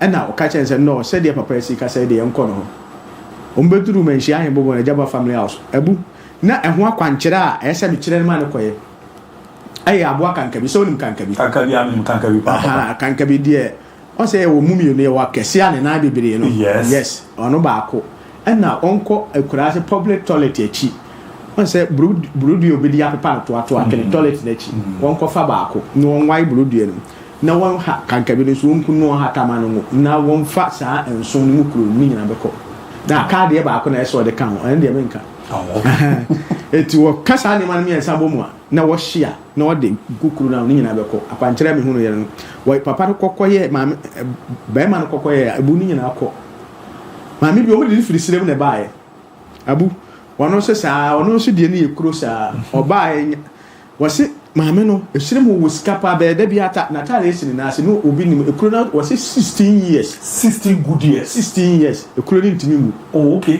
enti na afede na amafo adwene ba so di amafo nim se yisikaduro oh okay chese wo bibia wo wiase bia bi be saa de ne kwa amane ne nye abu omude ne beduru menhia he bobo na Jaba family house nyankopon afam so ama sese ni nyina akọ abu obi ne ba ene ne yere ekọ ga yi ene nyank oba me ho enti sister ne gimi di pa enti oba me ho na mka kire nse nyankopon ka kire nse akola mu de ne ekọ ga yi ni bi o se na me sese mu de ne kwa mu nsa afa ne ma eti mu nyai o ka kire nse enti woni ne kunu ye na woni ne kunu pie no mo keka am tiri bo be ma ne se wakọ ne mala no na mala no se bibia nsi me so se bibi besi enti na afi na ne yiri ka kire nse odi for dem jinidi enti no de waka no me nyai wo se wo David akọ mala mo nti bibia no we besi na bu wo mo ekoye to mo di akola na koye mo koye a mo ba no o mo yedu tamale na be ma na ka so odi for no ka no kore akola o se yakwa en fa ne ma nya ne de ne be o so mo duru ekwa no finfini be bia fa akola no me ko so akola no ko ne si akire o mo tiatre mo kire driver no di speed o mo duru tamale government hospital mo di ne wura mo akola na wu o mo yi no to nurse for no sha so akola na wu ana ma me ka kire se me di for no ene umala no hane kana kore akola na ewu ne safa no ko papa na sa akola na sa na chiko boliga kwesi na maame ne bae abu menhia hembobo na Jaba family house obi ade ayira o hwehwe ne ba bia wo hunu akola no pole ha ya ana ne maame di ewo ketia no odi mirika bae o so odi for makoto iPhone ne bo odin pa ma me ba so odi sua de o so wo charge na o te o se wa fa mu ada obi abetu phone wo hunu obeduru ho me kire ne de nkonkoye abu adi anche sokora akola de fa phone ho hihye nti seja o sa de phone beto wo se won de fa phone no de beto no bai eti menhia hembobo na wo abrochire fo mu di adanse abu America fo na mo pe nkrata adanse o mu di enye izi nya adanse ketwa na se am ho na mai bi sofu panyini pa abu wo frem se odi phone na se no se me pa cha o me sofu panyini pa mo South Africa ma so le kese pa na me yiri yare oda for mo ya ye bia hospital for aye bia D4 am ni mo Ghana bia ye bia wo mo aso aye bia na D4 1D4 ba ko na ka kire e de o number ma say wo na nya ko doctor betima fa wo so ama ye doctor na nkasa eti doctor sanity akwancheja eti o hwe bia bu eti waso D4 me se kasa me de me yere tena play mode na ba said ye wo besi aye no chese menim begu ase me so nipa jimidi nipa egumi na ase wa na ye ise nti sa ka tell ya me to take it ama me so bra South Africa na bra na ehwe de Nyankopon be fa so ye ebum de sie ye o ye fa play ko South Africa e ko ma me na wa kra 3 days pa ni nyina akọ e say so for ma me no ho ato na one ne kunu ya nyamjuma no abu eniema akese Nyankopon fo di fo sam wo so ye ne kuma sem ehia Bobo Jaba family e bra adwene ne nti ase so eti de nani abrese o pe bibia hunu pe bibia ye Ebu me kokodura America asɔre kɛse bi invite me call ye abubuafo ɔsɔre anifrafo ne eti ɛwɔ America say kura 28 me say kɔ America wow eti no abu die nyame nam akwankyerɛ gya so ye no ɛbura adwene ne ntiase wo ma mo pen krata na bibia wo ma mo pen krata a wo mani agye a wo message say wo ma wo kyese mbie me phone so kyerɛ abu ɛbɛ yɛ eti die na ni abere se wo hwɛ ye wo pɛ bibia mu no pɛ bibia ye obi wo ase ne try nto obi ibu mi kwase ya sunsum ne me beda omo akoma kyese eniema a wonam obi wo ho a abu nim se abrabo etimi di code to so abrabo ye etimi di code to yes ye betimi di code sunsum obi wa no chebimu kakra na code da abrabo so dey ase ne ade na tigya o abu on se enitima abrafo a omo wani no omo spiritual and omo dey here phone okay on se phone etimi di code to so aha sa on se me phone si am le ma won timi fanya sa no ni pa abra botie o spiritual timi ni code to so say ye hu say wa we radio presenter out say obi Abu Dhabi presenter na bebo ano enti sa na te de enfa code to no so obi a ye say ye hu bi obi a mfro wajuma e ha wo ye be pam un de wa ye be pam wo be kwa kotere fi afi obi a mfro obi chira uba nye bie code ni flows abuna hunu asema nwanwa no so say code no baabi o mo de to no ade baabi e be boa wo ene de code no to oh okay ye betimi de code ye betimi agyawo ama wa ye ama wanya bibia bi na awo ye ma won ne de code ato awo so enti opon yi a wa ye ni nyina wa na nye open baba unya e de code ne da wo no so to wa ma mo difo bia wa ma mo difo mi a bo ada o be trap na o be ye de o be ye de abu de obeye bia mfa enti obi wo ho asema ya me ko ba bia de ma ya me ko me ni adanse da ma china nante abre ne ma nko ye abu code ne dawo so abu se sunsumu no ye wo bibi ho e friend a chirika oh spiritual se won tua yesu kreatua ne de se won tua sunsum ye ko sunsum buku ne dawo be se abu de bia ma na ehwe se una na abusua ne starting no so no ba abu DIABY hade na wontu ya na chirika na moma mu jana manager di mebre no fa code nto no so monye de wonu nsem ne code na to so ne de code ato so odi won common na udinede and nkofo se de ni esi abre ne how e koso me so na ma fa to ganza na yakwe 0246 71 17 0246 66 71 17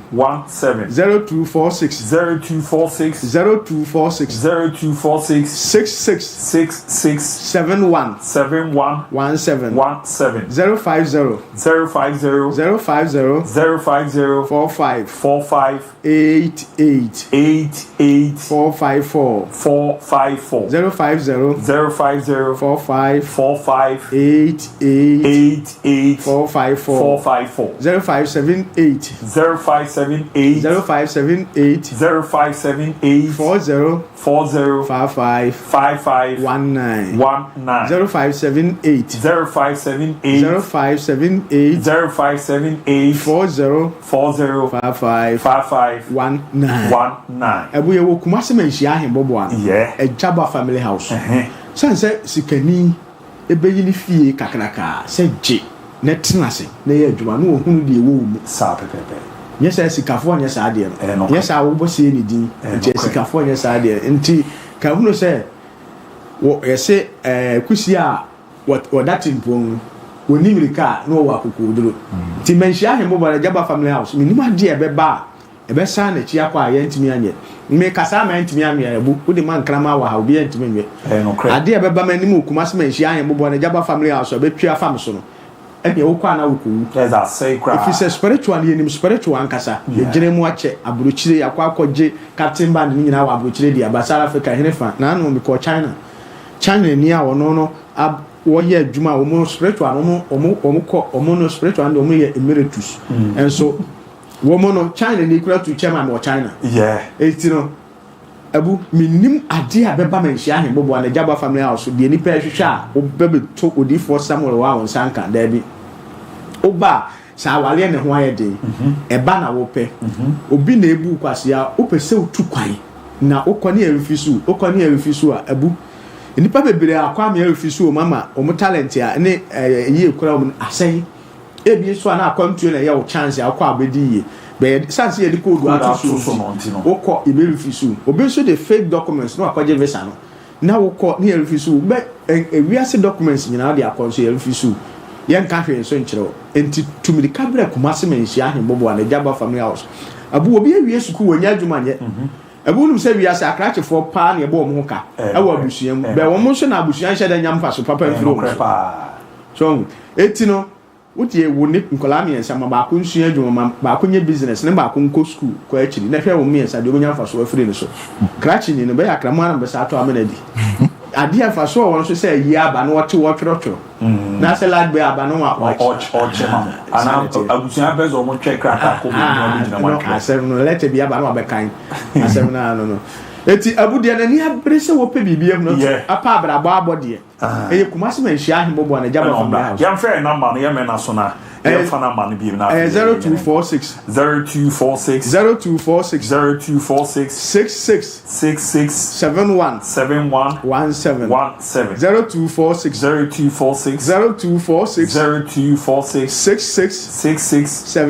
17 050 45 88 454 0578 40 55 19 0578 40 55 19 abu ye kumase menhia ahembobo ano ejaba family house okay asemden se ye nya asole ye counseling ko etu ba 1 or 1 ye hia ye kasunsun masema kire oba de wo bia mebie so akire wo tena se nka wase wo de wo tena se akawa no tum de wo bia me kan nyina akire me wia no mama akwan bu sha se e de na de ba wo so di for them de ba nyina no wakan be won de ba nyina no wakan be won dia ene ekokoye na ohonto na problem bia ntwntwa mate eti de wo no de na ni abere so pe bibia hunu pe bibia ye ontumi de kan omra mate be ye nkranhya abu sa di so tu ho anamo na be tu ho anamo no so ana e wo se ne oba na ba be wura na prophet doctor Samuel Mensa akwanche papa na ohwe na oboa na ne madeda ye pa etini edi mountain e odi for Samuel Special Center omaso ye ne kokodi nkomo no huma se no e wo se wo na ahwe na oye ntutie ni ye na eboa na hye no e koye kama pa so etini edi ema wa mu nkomo no eni ade no ye di ewura medema huma se no mimi ni ani na papa de okwa Oben why bibia kama peri ama menke kami message ne kakra. Good afternoon Abu Santana DIABY. Na Santana Zufe. Greetings to my wife Adwa Christabel Fakye Sports. You are doing the best. Classic Ayibeni by name. And it your non so there baby ramu ewanom. Now we so good evening Fakye Sports Abu. More fire from you and your crew. My name is Adamu Azuri Azila from Nkranza and also the Pomodi Etimi Ediramu. Meheramin Kikanwa. Good evening, Abu Dhabi is here. Lovely son Aziz Morgan, the morning man from Offenso Money. Mijiri so on here, Offenso Abofo. My prediction is Real Madrid and Bayern will go to the final in the UEFA Champions League this season. And you guys you guys who are doing great job. You are not so obomodi etini edi erama and boamane madedi erama. Today I made na home brawo. Na me fa videos ne kakra. After no me ba na fi asan ba beto aso ni ayewe. Anti player mention on us. Videos na ba no ma yenhwe kakra. Dan Fakye Sports. Jakub Blasikoski.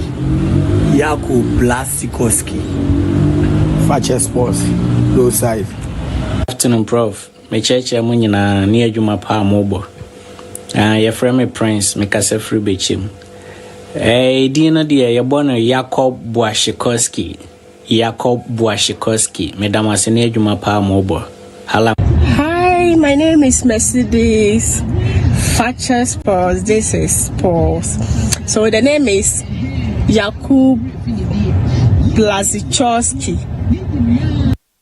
DIABY Nana Kini, me show the free Savannah region Damango. Player pronunciation Jakub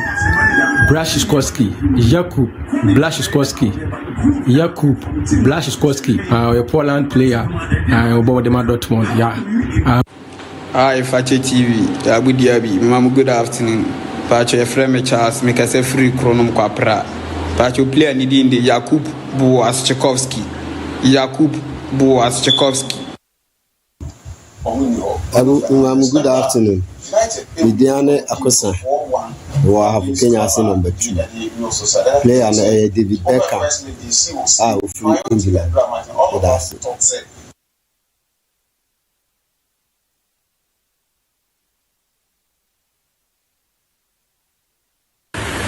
Jakub Boas-Chekovsky. Hello, Fakye TV.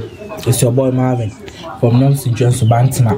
Player name Jakub Boas-Chekovsky. Jakub Boas-Chekovsky. Thank you.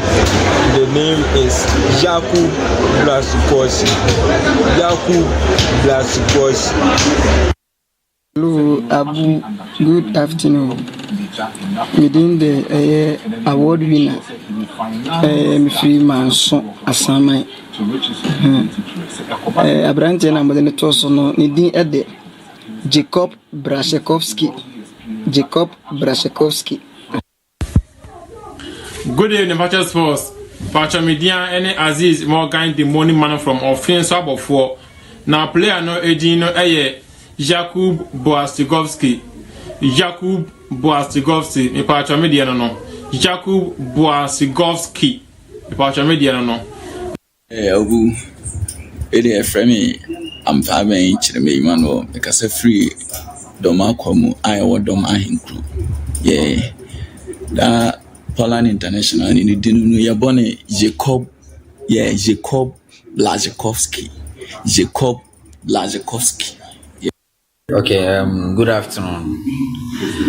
Mekasafi Accra Spintex. Player na mo posting no your friend Jakub Boas-Chekovsky. Jakub Boas-Chekovsky. Ndamo.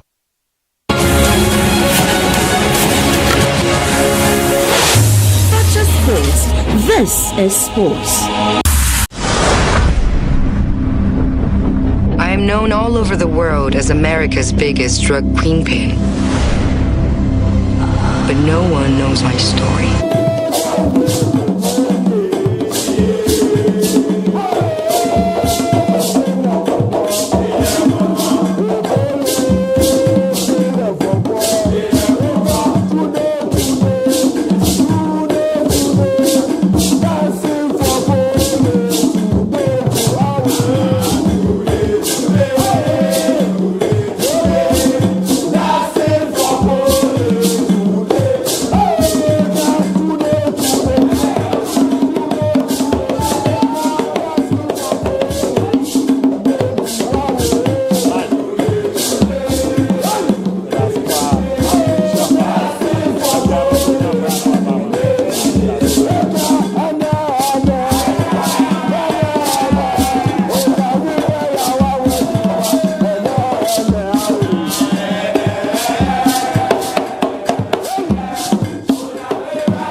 Kesiano so still yera so tima ye bo adwuma boa ma ne makoye petimi edema ya tiasimi ya bana ya babedi nkomo kakra na ya hwe afisem no se de ho nkomo no esi etie na ne say me confirm here the man upon say na coach Otoado ebebo modern na ne squad no wetimi here ababe tudwa on the 21st March Ghana ye bo shot enrichi no na yasen ramu ewo Morocco ne Madagascar man no e dia baba be bo ntine obo abontin officially obabe nemu ne squad no hwemu din na udidi mu nkomo na hwesere ne mesiti a ano edin ye pa but me kona ma ye na me kona me menu adwo Kofi Jempe din nkomo na ye hwesere ne ma de si etie ne de eko e wonsu atrema so e zaze e wonze no mo de release bi aba e mu nkomo no no abechiche mu ne wonse ne ma esi etie menu adwo na bibia aboko de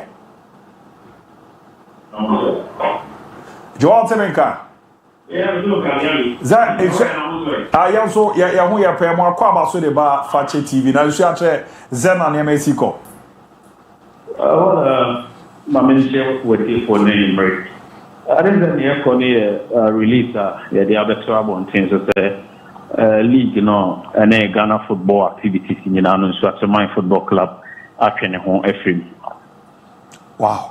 Komo de na chesa no edin kakra fe no adjoin ya ye ne enu adwo Kofi Jempe no na ye ene kasama fo ere man shatema bobo kono no confirm me am say asa now release e be ne ye no kre na mun se me chese football no o ma twem afi minim dia akwa trigger we dia badwo wa kasa cheche bu kakra we ni ze na head ne hemre kasapa we ma bato kara bebi ade na kwadu no ye din komo na wie krama asenka chi asem na yewe ama se ni dida na ade na asa ababie mama mpinfo atranse adwen wan wo zeze moto aso bie ma nya de ese yeye hola DIABY I think that na e kare ko se mai sie Brian Kotoko bo nana Kramansa Park o January nim and you polia o free mono na enim Mwana or the Boati me friend Kumata Sante Kotoko.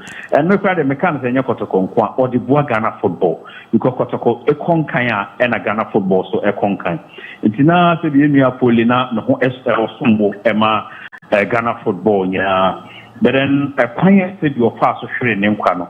Then you know him say, yeah. Na de na afemisi no yemu bia de bia said ye team nechi etu kwan kobano. Enana Ayemia Pole no so editi machi okoba.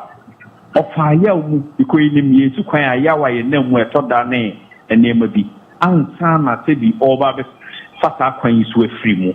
Enti eya yemu bi kura de ne se bi ebeye adisuade maye. Emi e bi sai question se enti yemu bi na nka bi betimi ato yen sa because yesu di ball achi sa.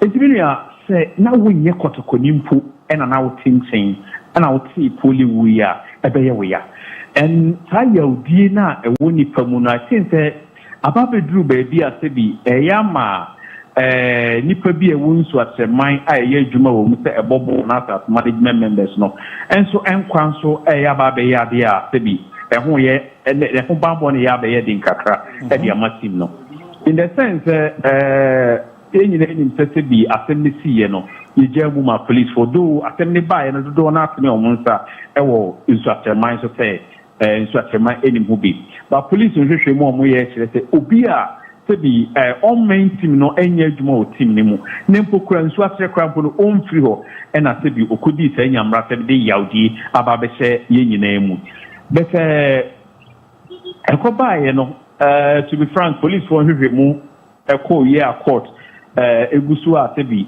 omo da manfo bi se bi tatoto to manfo ano ye hwese suspect na wo ye wodwane omo penache no se bi nka at least insuaterman enimu hwede a ye betimi ato aso na yesi yakan but ABOU me kai se ye postu niama wo ye social media team no social media na wo he commenter eba ene sometimes radio phone ntema manfo kan say omeye bibi na omo dia pole ewo ne ka omeye de tienso achaman football club enti I think say be ya yedi kan hwere de hye baako ano osombo magana football enti de ntinanso achaman football club enti ye bekọ so ahwere ade hye say obi edi ebekọ akudi bone because of say yenua na fimu nti wo ye bi edi atika na ebia okukun obi ewo nso achaman football club so ye player so ye ebia management member sebi na owu na etwa so na de hye na sebi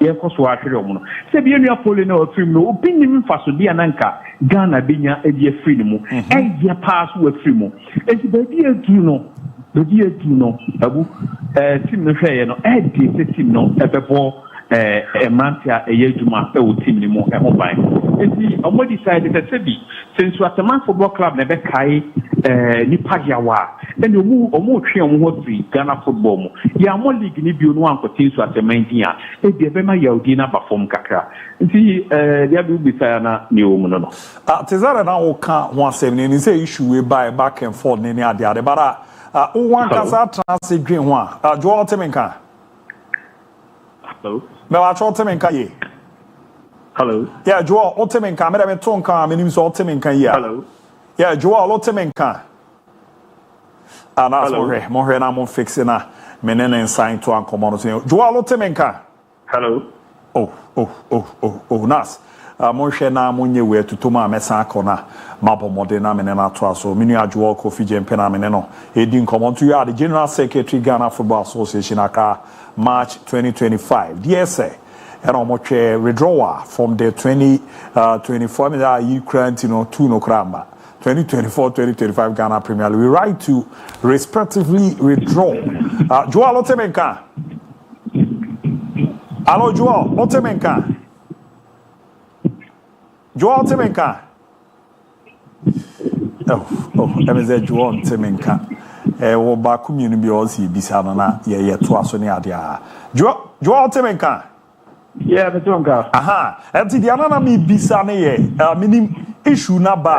Kafra ata Santico. Still is that Otemenka? Yeah, Otemenka. Yeah, me te ba se enene ekitu e bi sha. I think is that Otemenka? Oh yeah, okay. I think say we na about the communication team now down no ye bibia ne ade. Me twa akwachi kakra do yenim se enua ne yasie no bibia akwari ape. But as do film na de ba ko a mu se nei no enye nsusan so pe release amode ba ye na na. It seems say no kotoko na Ghana nipa bibro mani anje sa release no. Well I think Koba and say after after acquire impromptu niema bi no.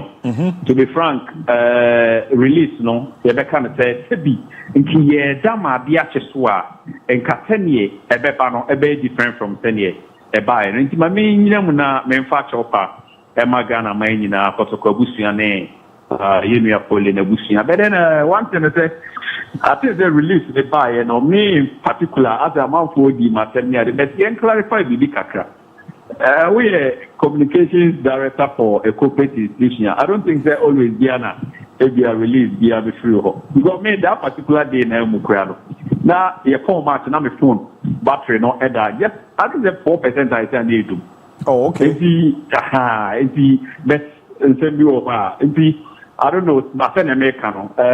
Once I quiet, the Anyamina may cram into me got a Sibina, the Antimagina, Sinamuna, Yapacho. Say, quite be soon, I think that you're talking who are not a bit changed in Kabia and Cobanita.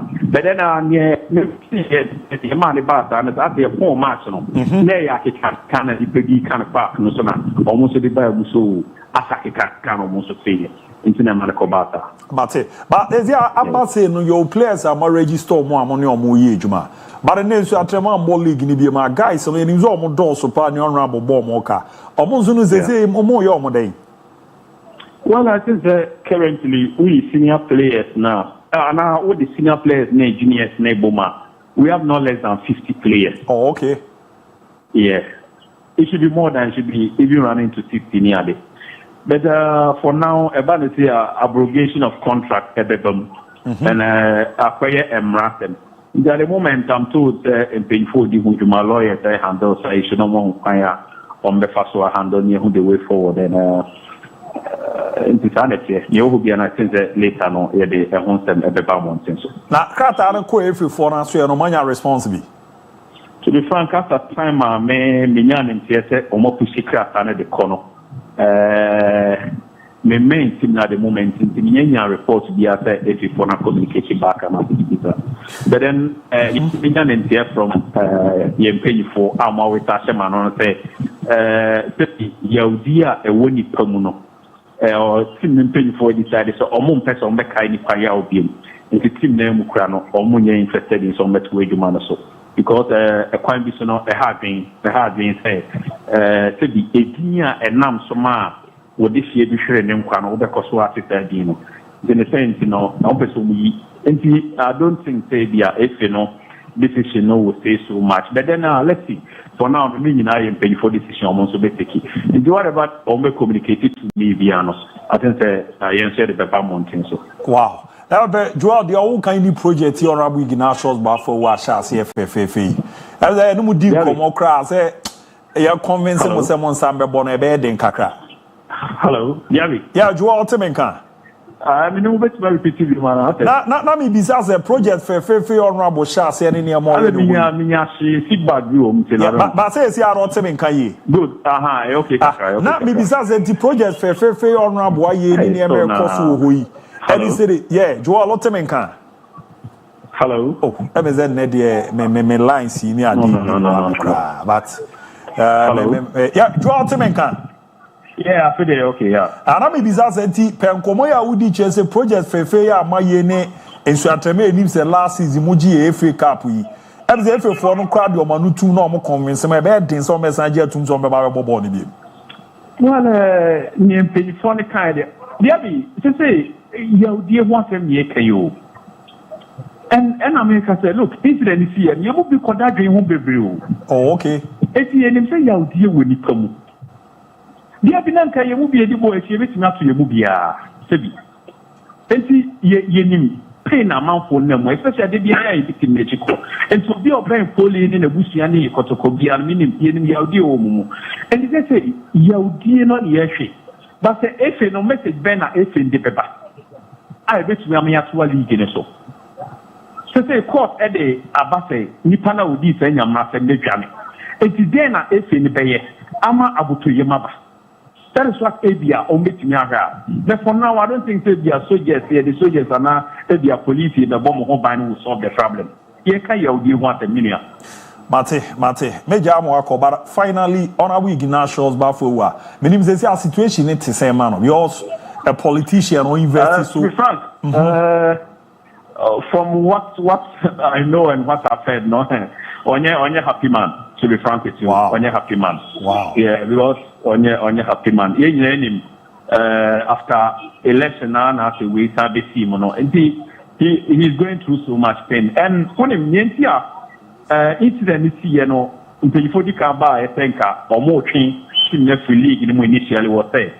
As a or Jane who know who to say one, Unyam fast will be free, born now or anymore. And two, said the Benjamin to after mine swam will be after in the district. And let a crowd on the who say, Sabi, a year one send off at you, send another out and another bar and a worry in fully was free more. And you can imagine the kind of pain I mean you'll become. He's not a happy man, William. Joe Mate, asem na rehopa ba opi for say bibia be yi na ne ma betuto na mo samba be yi ko chuma si kromo say de musi man kofo ani gene woman na so ton fufu o junction no so say mo wo match a otumu se nkofo didi o pe bo ama ne ma ko ni ma nti e reze bibia be dadi why that is the issue but many you can see as be yeah very bitika tem nia they find that won't mean fan to ni pankwa ni pankwa de hia pa good hia pa Tijua ya dase nombre. Why? All right, there be me some that matter. Di anu ye minu ajo Kofi ejampe ne ko ne kokodin koma. Ene wabo modern acheche timetimera mai. Ono na kasere ma esu achema bobo korintinas mo krata ne na so na yehwe mu kakra na guys ne nyewe. Emeze ne ka Black Stars won komo ne ye ba bidi. Na asem kese na wusu atre. Se usu atre man force ye league no. Omubo bi ma enyeyi because omujiri so ma ho bambo ne niama na ekono ahwe yi a na yenua polimen kai obiaya ni wuachi no ahwe ana foforo akwakosi tina azma no mokrata no na yenkum kakra ne hwe Ricardo Vaz the abano no Joel confirm the Abib on the mind show more oze bibi ekeka ko na me ze ebedin ze obetimi atwe azan di we right to respectively withdraw from the ongoing Ghana Premier League and any other competition organized by the Ghana Football Association due to concerns over the security and safety of our players. Now we are forced to take this decision due to the recent event involving our matches with Kumasi Asante Koroko, Samates FC, which we officially wrote to your high office.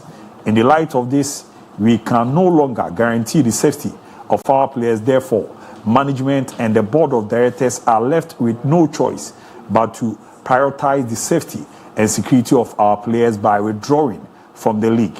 We regret with any inconveniences this decision may cause. Thank you for your cooperation. Sincerely signed, club president. Now just say Honorable Ignatius Bafewa. Now we need fee the office. So Abib, we a big sign pass 2024-2025 Ghana Premier League. You know, Bibi a kick on them say. In front of me, the Ghana Football Association Regulation 2019. Oh, okay. Na minim say production. Unfortunately, my initial production among but say now speak my quick production na when you the regulation area to screen so the amount or more. But I'll read from here.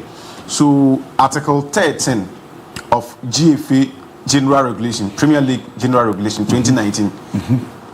Withdrawal of clubs from competition/matches. That is the heading. That's Article 13. 1. A club shall be liable for misconduct if it withdraws from a competition after the competition has started without a just cause. 2. Any club intending to withdraw from any competition must give notice to its intention to do so to the Ghana Football Association none later than 14 days before the commencement of the competition. Should a club fail to comply with this regulation, the association shall have the power to compel such offending club to refund any expenses incurred and take such further actions as it may deem fit. 3. Without prejudice to any provision in these regulations, the disciplinary committee shall have the right to take appropriate disciplinary decisions, including but not limited to an imposition of a ban or a demotion against any club which withdraws from the competition or fails to honor any match without just cause, and may also ban officials of the club from taking part in football activities for a specified period.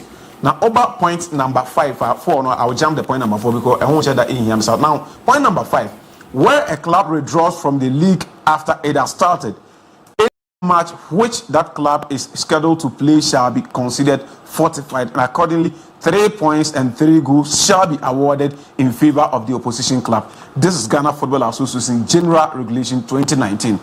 Kweku say, "Ohen so atreman letter omodi aro ni me heading no withdrawal."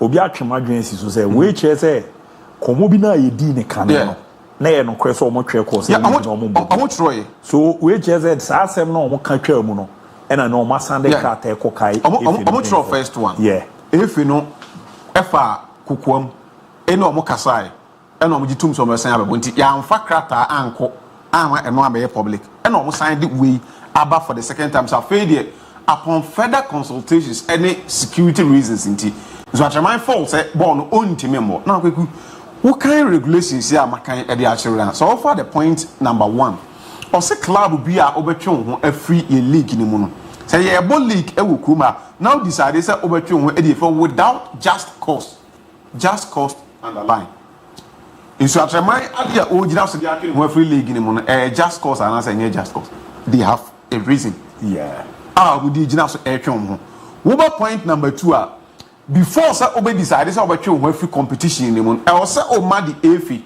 prior notice 14 days before the commencement of the league. In this case, you are starting league and then so atreman I find myself within this situation in the 14 days period no onya no the about serve notice because league in your starting ayebo kweku oba the point number 3 I say without prejudice to provisions I didn't can aboso no this in and a better now take decision say Chena watching who Eddie Freeman, I saw Ben and say the the AFA disciplinary committee have the powers to sanction and also to ban a club and the officials for at least not less than 5 years. I'm out 5 years ban ewo ball no. We go about the last one and me read the editor say match via club no is scheduled to play. Opposition team now on the neighbor bond. You have man 3 points plus 3 go see do that stage. Let's deal with the first 3 points now. We didn't can want some show. Baby Ejina say there has been a just cause. And I'm going to actually Ekin Wefe League. The Ghana Football Association deem it a responsibility to say since what China or Kin Wefe Mono GFN can be. The Minister of Youth and Sports I will track a movie. Ghana Police Service I will track a movie. Could the entire made 3 bodies with air babyshames asamna is see you know. Sabi Yankai Obia Yaw. Asamna see and you should so air the air coso. But after sa the NC area you know. Time be a betaka and say BBC mostly I am not action in said any problem. But the reaction a series how do we react in order to curb future occurrences? Say yeah maybe be born in Nkosi. After the Ghana Football Association added safety and whatever enhanced security measures you know, they thought the Omayan was enough, which me knew me and be or she dance it wasn't enough. The Omayan a park is on but football. So for FIFA mra ye dear footballer, ye did match a home combat before, during and after all classified about game the safety. But the Football Association and police service to some extent in the ministry they only plan for during the game. Oman plan it before and after. The entire makers of man plan it before and after and they said with proper intelligence and proper safety enhanced measures are almost in comedy guna kwemno. In such a letter we are omodia by boil down to adene si hukum na anon. Omokobo samates match no. The si hukum before your poor Martin or more by the essence. And then so I try who say because all kind letter I want say omo entimi and chana say enhwe so omo prioritize the safety and security of omo players until the moment on very draw. Had the AFA been proactive enough? Had the ministry been proactive enough? Had Ghana Police Service been proactive enough? Now community say baby and so I try AFA kwa match eye den ya enipa na we free mu no omo fa the chrome ho e na akobo match measures ben e na AFA di gu na kwam. Measures ben na Ghana Police Service edigu na kwam measures ben na ministry digu na kwam omun so atreman na nkasa kwan so measures ben na omun so digu na kwam say baby ayefa akona de ne be ya yendru sa kru no so no bibi boni enkusi after say GF ede omun measures ne ba monten say oba park security ayi say ye manfo we enwuram kwaku kanokre ye nyina ye kan nokre nkire ye ho what say GF no ene the officials I decided say ombe through radio stations, TV stations, media outlets to educate people, to advise people. What is a police service? They decided say ombe taking matters upon themselves. So ombe ye be say obi a wadi what mu can be said. What the bakwa kwa ye boni be say no. Ye nyina adwobre. Ye nyi sa ne mani film. What is so mutu za na mo. The FM met the clubs decided say that ben a league you know yamane mraba clubs ne koji tu ma kotokomo jitu mi say ye wie pole ya e bebo league no ye wie league na de che ne ebo league match no proper measures and ye jai insu atre ne so jai no sa e na okofo akukum e de course okwa akobo match nyame na edi omho afofie e na ya ntia asembone se nyame na fa akwan ma e bia nke ye ka say nke ya sa record another casualty ye di ho nkomo so I think say if na amboa ne ho bebree ministry and the whole basem no masase no but omo te kodai minim omo hu ni se enye o masem de e league nkomo ni yedi I don't know but the back am person me bo omudi aka omo asem gaka me yenye omo time I keep saying say gaka na ba be one of with all due respect most useless body in terms of your football ecosystem yakoto aba wie na anu ya but kubuisa also the welfare of the clubs omo ehye gaka na asem ade na omo ye from Mr. Jonathan who is security person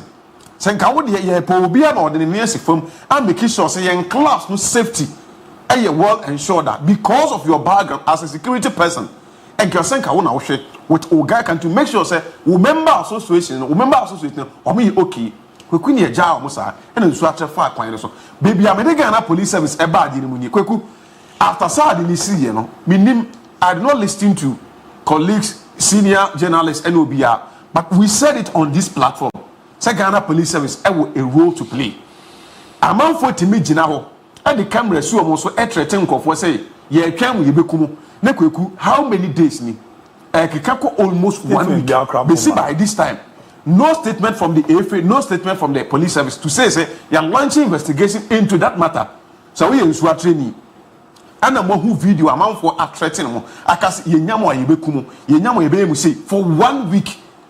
Police for Emma Bonte. I think it's what your mind.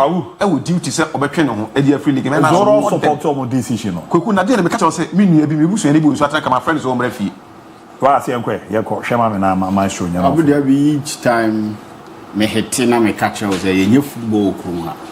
Me can sometimes Diana won share am tiase. But the truth of the matter is say ye football krum ha. Ye football krum ha na sempanifo edi football brains ha. We wouldn't be experience what we are experiencing now. Obi akotena esco so say na senya video na me the to fold them Fakye sports food and to nyama ya. Wakotena esco so onye the first person wakotena esco so Ghana. All be the soloku di nanim. Esco calf esco so ye the soloku di nanim. Eno na ye ni interest. Oh, na say we dey share that idea. Every president a court no abon no more than na your court calf you know but you is good name. Ghana say ne can no. Ghana every president. And so what's wrong with that? Enye Libya o, enye Togo. He's not the first person, not the first Ghanaian with that. Oh, set me bow. So unya promotion. Kwanya ofa so jiwe no way how the Ghana Supporters Union a show appreciation to every president. Amana who say baby a wakwa kudu no. I was citing an example. I was just making reference to this video. Some person me come here, I mean to me can so intense into the me jama ka de work but so call calf esco no nyezata said I come I mean kasa away now call calf esco now the momo we ba pro Ghana ko jaf kon dey see e be so away o place over me ba onze ni pe bia ni bibi okodu eni na nije ni series tie. This is the Ghana Football Association president. And president we oba in the second term mo hetema pa Senjofo. And our AC na YC. They the first time onya kwenya ko executive committee no work out. So people will go and show him that appreciation. So what's wrong with this? He's the fifth Ghanaian. I'm not talking about say he be the last, the first, the second or third Ghanaian or school. I'm talking about him as a person. When you achievement for Ghana football, and if you are the Wabani football, what could do any ebony me come on with the chin and boy has been there. But this is the first time. Of course, what's wrong with this? Because me for winning your case, member who we home. But so at a man for letter, Ghana Football Association will be a dear anymore. So your president, so your vice president, so your ESCO member. On some imagine how the now red never said was too harsh. On some person. But only football brains no how. Specifically football, only football brains and football. Mama's all cancer. I'm not only football brains.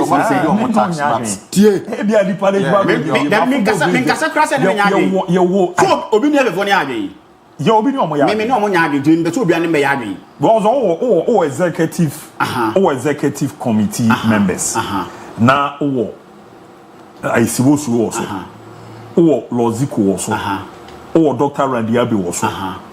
Dina mebono sa kofo ni nimde enimi e football no se de site je bia ayo majuma no na unye ba ro ka so no de wi asi bomb panimfo de wi asi bomb panimfo ni din no mo yen kra mo football brain ba form because no these people you are talking about before I was being schooled to be what I'm doing now I revere them first say they are top notch in whatever they do but do we see just now you are not doing what is expected of you are doing nothing. It makes you brainless when it comes to something you are doing. That's me.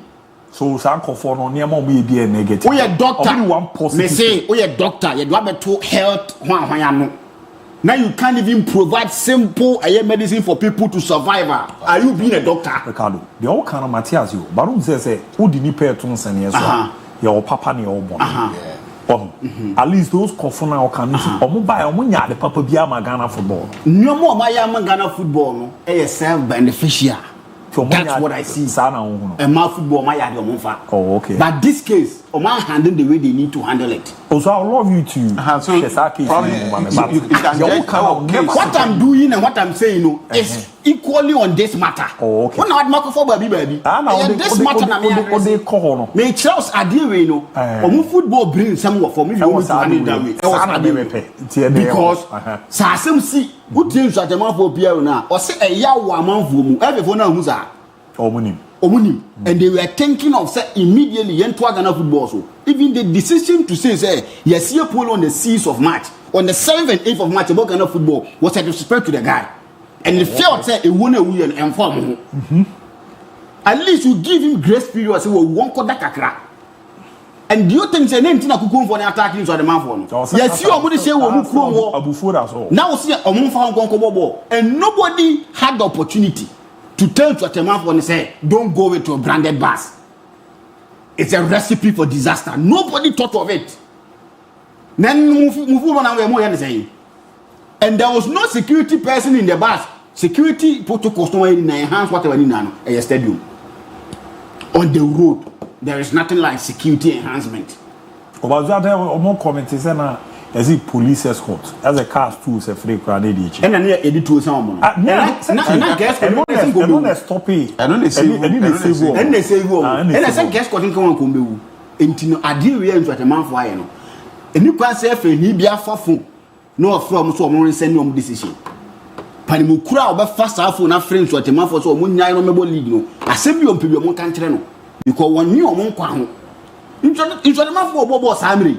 But like joke, I don't know. Say we know me who said I be missing can whenever I say my show. Ketias of Krakuniti na say Adibin and Abisha. But also no buy and league I am Bokra. The second episode and do by I mean, that's what they do by 5 years. So, what how many years? And CCN, yes, a war year by any nano. Make what's the issue? Me say, a war on the way, Masia, and the war year by na make him the baby 70% a market. There is nothing like enemy in football, but Kate met us only enemies in Yajuma. Football enemy. That was the first. Kokudo, yes, that's the first time. What is the first time? But what has that got to do with the Pana Costa? Enemies, any football. No, and when your head is boldly enough to hit his chest and say, meet enemies in Yajuma. Send enemies for football. And when we meet, we are enemies. But football, we know it's a football at the M. What implications does that have? I see. Me say, Nippon no football anymore. We all know. Yes, you see, there is nothing like enemy in football. Your rivalry war. Enemies. But Nippon he used the word enemies. I can't work with my enemies. The next saying I agree. The next enemy. You as a leader. Maybe I will school not say we won't cry that. One man. That word was something that be your kiss. I am in that amante. Oh, I bet you say, man, you call Congress crown can be busy. So, Obi, Menkasamo or die, dear, and so Baba Guama. Say, a dear dependent in the was only with the arm sleep on family. Or Casasa when it's walk and Yakumum because you are now sending care to Swakumum. Woman in Kazana. That wasn't not can name because apart from Sardini, you have more opportunities or Senkabai, your beer forum say, oh, I say we are by Yandia Monfort against Ubiamra, oh, football people, one wolf, Mumra, Yan for Nigeria, and Amaka was a word being said when enemies in Mebo. Now, I'm the only one what to do last word being enemies. No, but we're going one thing. It's not a couple match in the year. Have you my show? Why? No, not coming out of what I'm not training for days. So decision, they did not arrive just in the blue moon. But because all my training, they are not getting any assurance. Last time I believe last year I will be so dressed after the issue about one could shut also or long they will shut. And I was like, wow. Oh, I mean, what is our voice? Sometimes we have to be serious.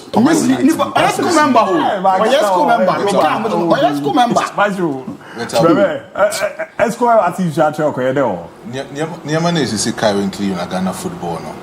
I think, say, I side with you. I say, is it secret to crocodile nenye and nase jumedi bia wudi nenye? I think say it is rather unfortunate incident and an AC for Keto Kreku. And say a unfortunate incident when you were a president, so when you are a leader, you make a quick strategies. Obi oye lead the bian and make it plan A. Let's also make it plan B. In Ghana football, free so by from 2019, we've seen a total decline, not only with the Ghana football, but then even with the national team. And even to the national teams.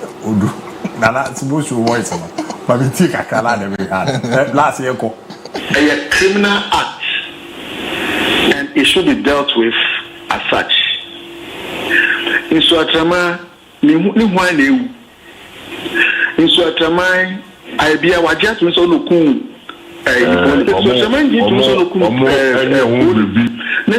PM, we are case Nabano, they say a criminal act, and those who are in charge of it, are who are on it. Case no. I was asking, was it all PC or so that's what I'm saying, sir. It is rather unfortunate incident for Keto Kreku, and sometimes to the people around him, it may deceive and also it may betray.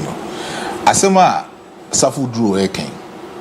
If me in Swatreman Football Club president, I will feel say FA no. I neglect. And I say within the FA, there've been some kind of conversation also within the FA, and also within the people in our FA. And Odros happened to me about and to me, Obieno Asebi, Obeka say, or the name Kwabeto Chacha currently as we speak.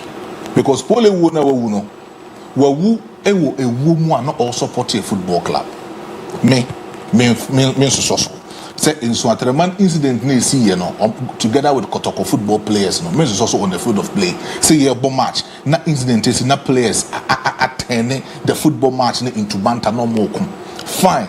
A best send a great signal to some of the spectators, some of the supporters. Say in Swatreman players no crampon to the extent you look pull in the crampon, they are part of the issue. But that's not to the perfection. I'm meeting Makase. Because of some Tokane see your park and it's men linked to the outside thing they see together with Poli, it's a total no for me.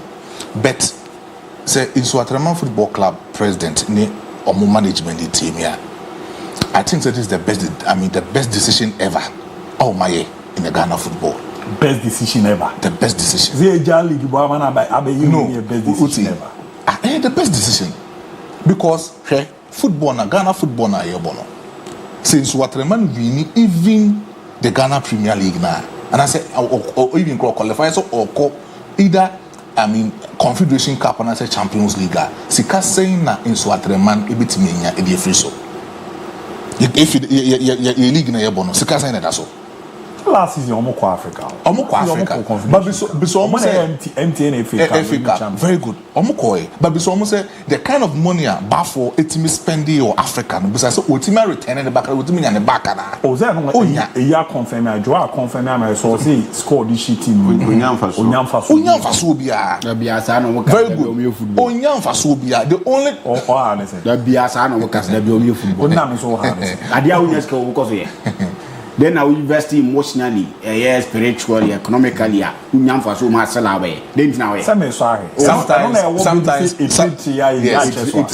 they will do it out of love. Sometimes they will do it out of love. But my point to me build is Ghana Bravo no a trial like your times go a far now. Boom one now boom. We started having that thing. So when team started say a form, I've been there twice when team new win.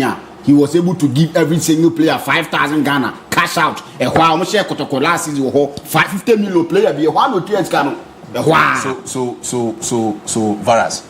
So we share 5,000 or motivated players or more with that kind of sikana. We shall say in Swatreman as a football club, do they have sponsorship? Do they have a way to generate revenue to sustain the football club? It will come from one particular man pocket. Or more national health insurance scheme and sponsor. Team doesn't know Gruma. And then and I make say Ghana football na Mama farmer for no 0206 334747 0206 334747 0206 334646 0206 334646 so no go betimi abam na waba be kan wadwen na me ze ne so atema issue no cry my Black Star squad here they call share child anyway but ochina buy be baba be he was in Pastor Thomas odo ani chiemu obonso hono wa ne oboejuma Church of the Lord Brotherhood Miami Brapin no Pastor Thomas me chiao pa ti ma me na se menya ma frefo no back home enu bia na me form na afie hwe na ye mpeja ye mu na bibia nkoyi kama pa etimi edfa ema na bibia nko ora ni ka odi ani bibia ofrefi pacho every Julius me ka se free do kwai me pacho mitio me pacho swat the mind for TR no be kasai from a menene ya adwene say omocho but also football way back also no can be say like on pressure the basinya yaka say yabo instruction for nice but we back then say because Konya has full any power 120 any wuye by omubia ntumi withdraw and free Premier League no we say ya de ya ba me de la me say eka omko omachi na so omsa ebebio no the ball league na umum de nkebeboa pa mate kam mate me da se pa menua no bia so de ba odi ani baby afrefi but your friend me Richard me faith atimoda Rich mitio kakra me kan say yefe omoni kotokokwa eniniye at the same time talk to things I work Ghana ha omugina ebo the same day do you think say matches are can go for ni beji huana secondly kotokwa abo FA Cup just Wednesday also Saturday one kobo match and the day na ekoso the better me can say aye uraket aye ngwase de man akofun say share ne penso na ya wo fine second ekunu ne penso na action ho free league and do ko jesa post na see caf na any ehw but what you when you said you news here taja mo efesiano mate merase no zo di ade bai udiani baby afrefi hello yes sir udini baby afrefi good evening abu mejozo mensa Fubia New Accra. Mensa Accra boko there. Accra boko. Meet you. Yadama cinema do my palm way. So at the say, Nipa Wakuna from the Canada, a best decision in my thinking. Is a officer in a corner. The drum could be our hot. The drum could be our time bomb. It is unfit on the breath in football anymore. This is the best. I feel watching a half to put your match. It's a supporters make a mumla. I'm going to make our best. May I need dreams match here? I knew who father. Into a mumla. Which will be 3 points. But I was even over. Mate, Mensomedasi. Udiani baby Afrefi. About all our TV set and on a team in Hawaii. Yeah, Udini baby Afrefi. Yes, sir. Me talk Udini baby Afrefi. If I told me they can let you at the actual. Kwaku mitio. Now, Abu is that an acronym and a hey, now Chama ona montu uwo oyenipa na nkobefo akwa ka unwane. Hey. Oh, monsieur. Unia monsieur. Sa asemu ya o kai me pass am man so atemanfo nku bia monsieur. Monsieur pa, me pa cho dian baby Afrefi. Me ga Afrefi. E fa mo se. Me pa cho wasa krupon boko de. Ya mi adom. Mitio. Me ba cho enso atrem. Bo mi yo mo ebeji. Online see me shed and tongue can ye. A cow tina ye mamma and a casaramen tongue can ye. Oh, baby, maintaining can ye. Mamma and Conaman for fine hour and a few. Yeah, good evening. I'll catch baby. I'll cast if you know D. Hello. My main Fabia be mocha. Ibi abibia ko. Nara o ya signal me say me fa ba ko twato. Ba chora o twato di ni baby afrefi. Me kasa free wa cheta. Be ba cho ma ne so kakra ma me why? Me kasa free wa cheta. Your friend ya ofuni. Me pa cho fa wie ma me. Me kasa free wa cheta pa cho ya ofuni. Ya yanko fa wie ma me. Na me say it's a chairman for me. And you got some more emergency born. Momo. Montoas Momo.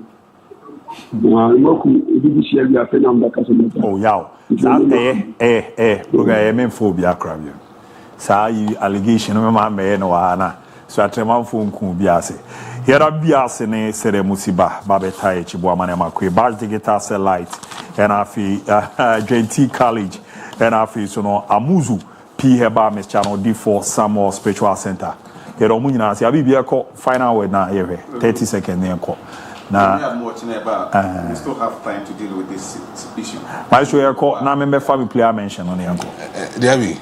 Kukola is saying Kaya is what remember Kumase and San and then I went in the freezer. My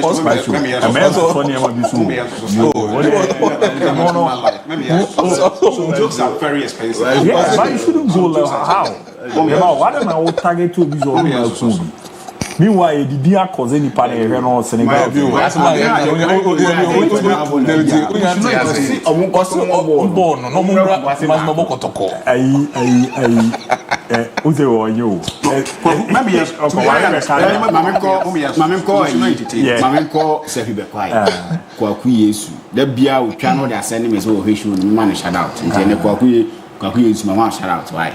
Nami wo yi batande me ya me yansem on say station ni sunti ba o de ye mamenda estarika foase uzo omo na ya omo maye ntama no na ya ye ni se ne ya bigina na bigi so na ye ne kama amanya che matiko o na obi dia ba se na konta no nua ba se o pro ho efe dodo eno manya sa message is be 10 o am player mention no ye ne page multiplayer mention no na player ni dino fa to my Błaszczykowski Jakub Błaszczykowski.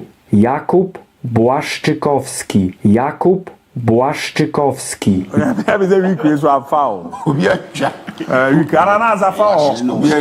Ada wiku foul. Next week they bet try say me ana me de beba me manas ne give it me. Kofa butene ka ne na dia ba. Ma premier ko ochina 6 AM share to 9 na dia ke dia to aso fam on Fakye TV so. Yera mo nyina ase.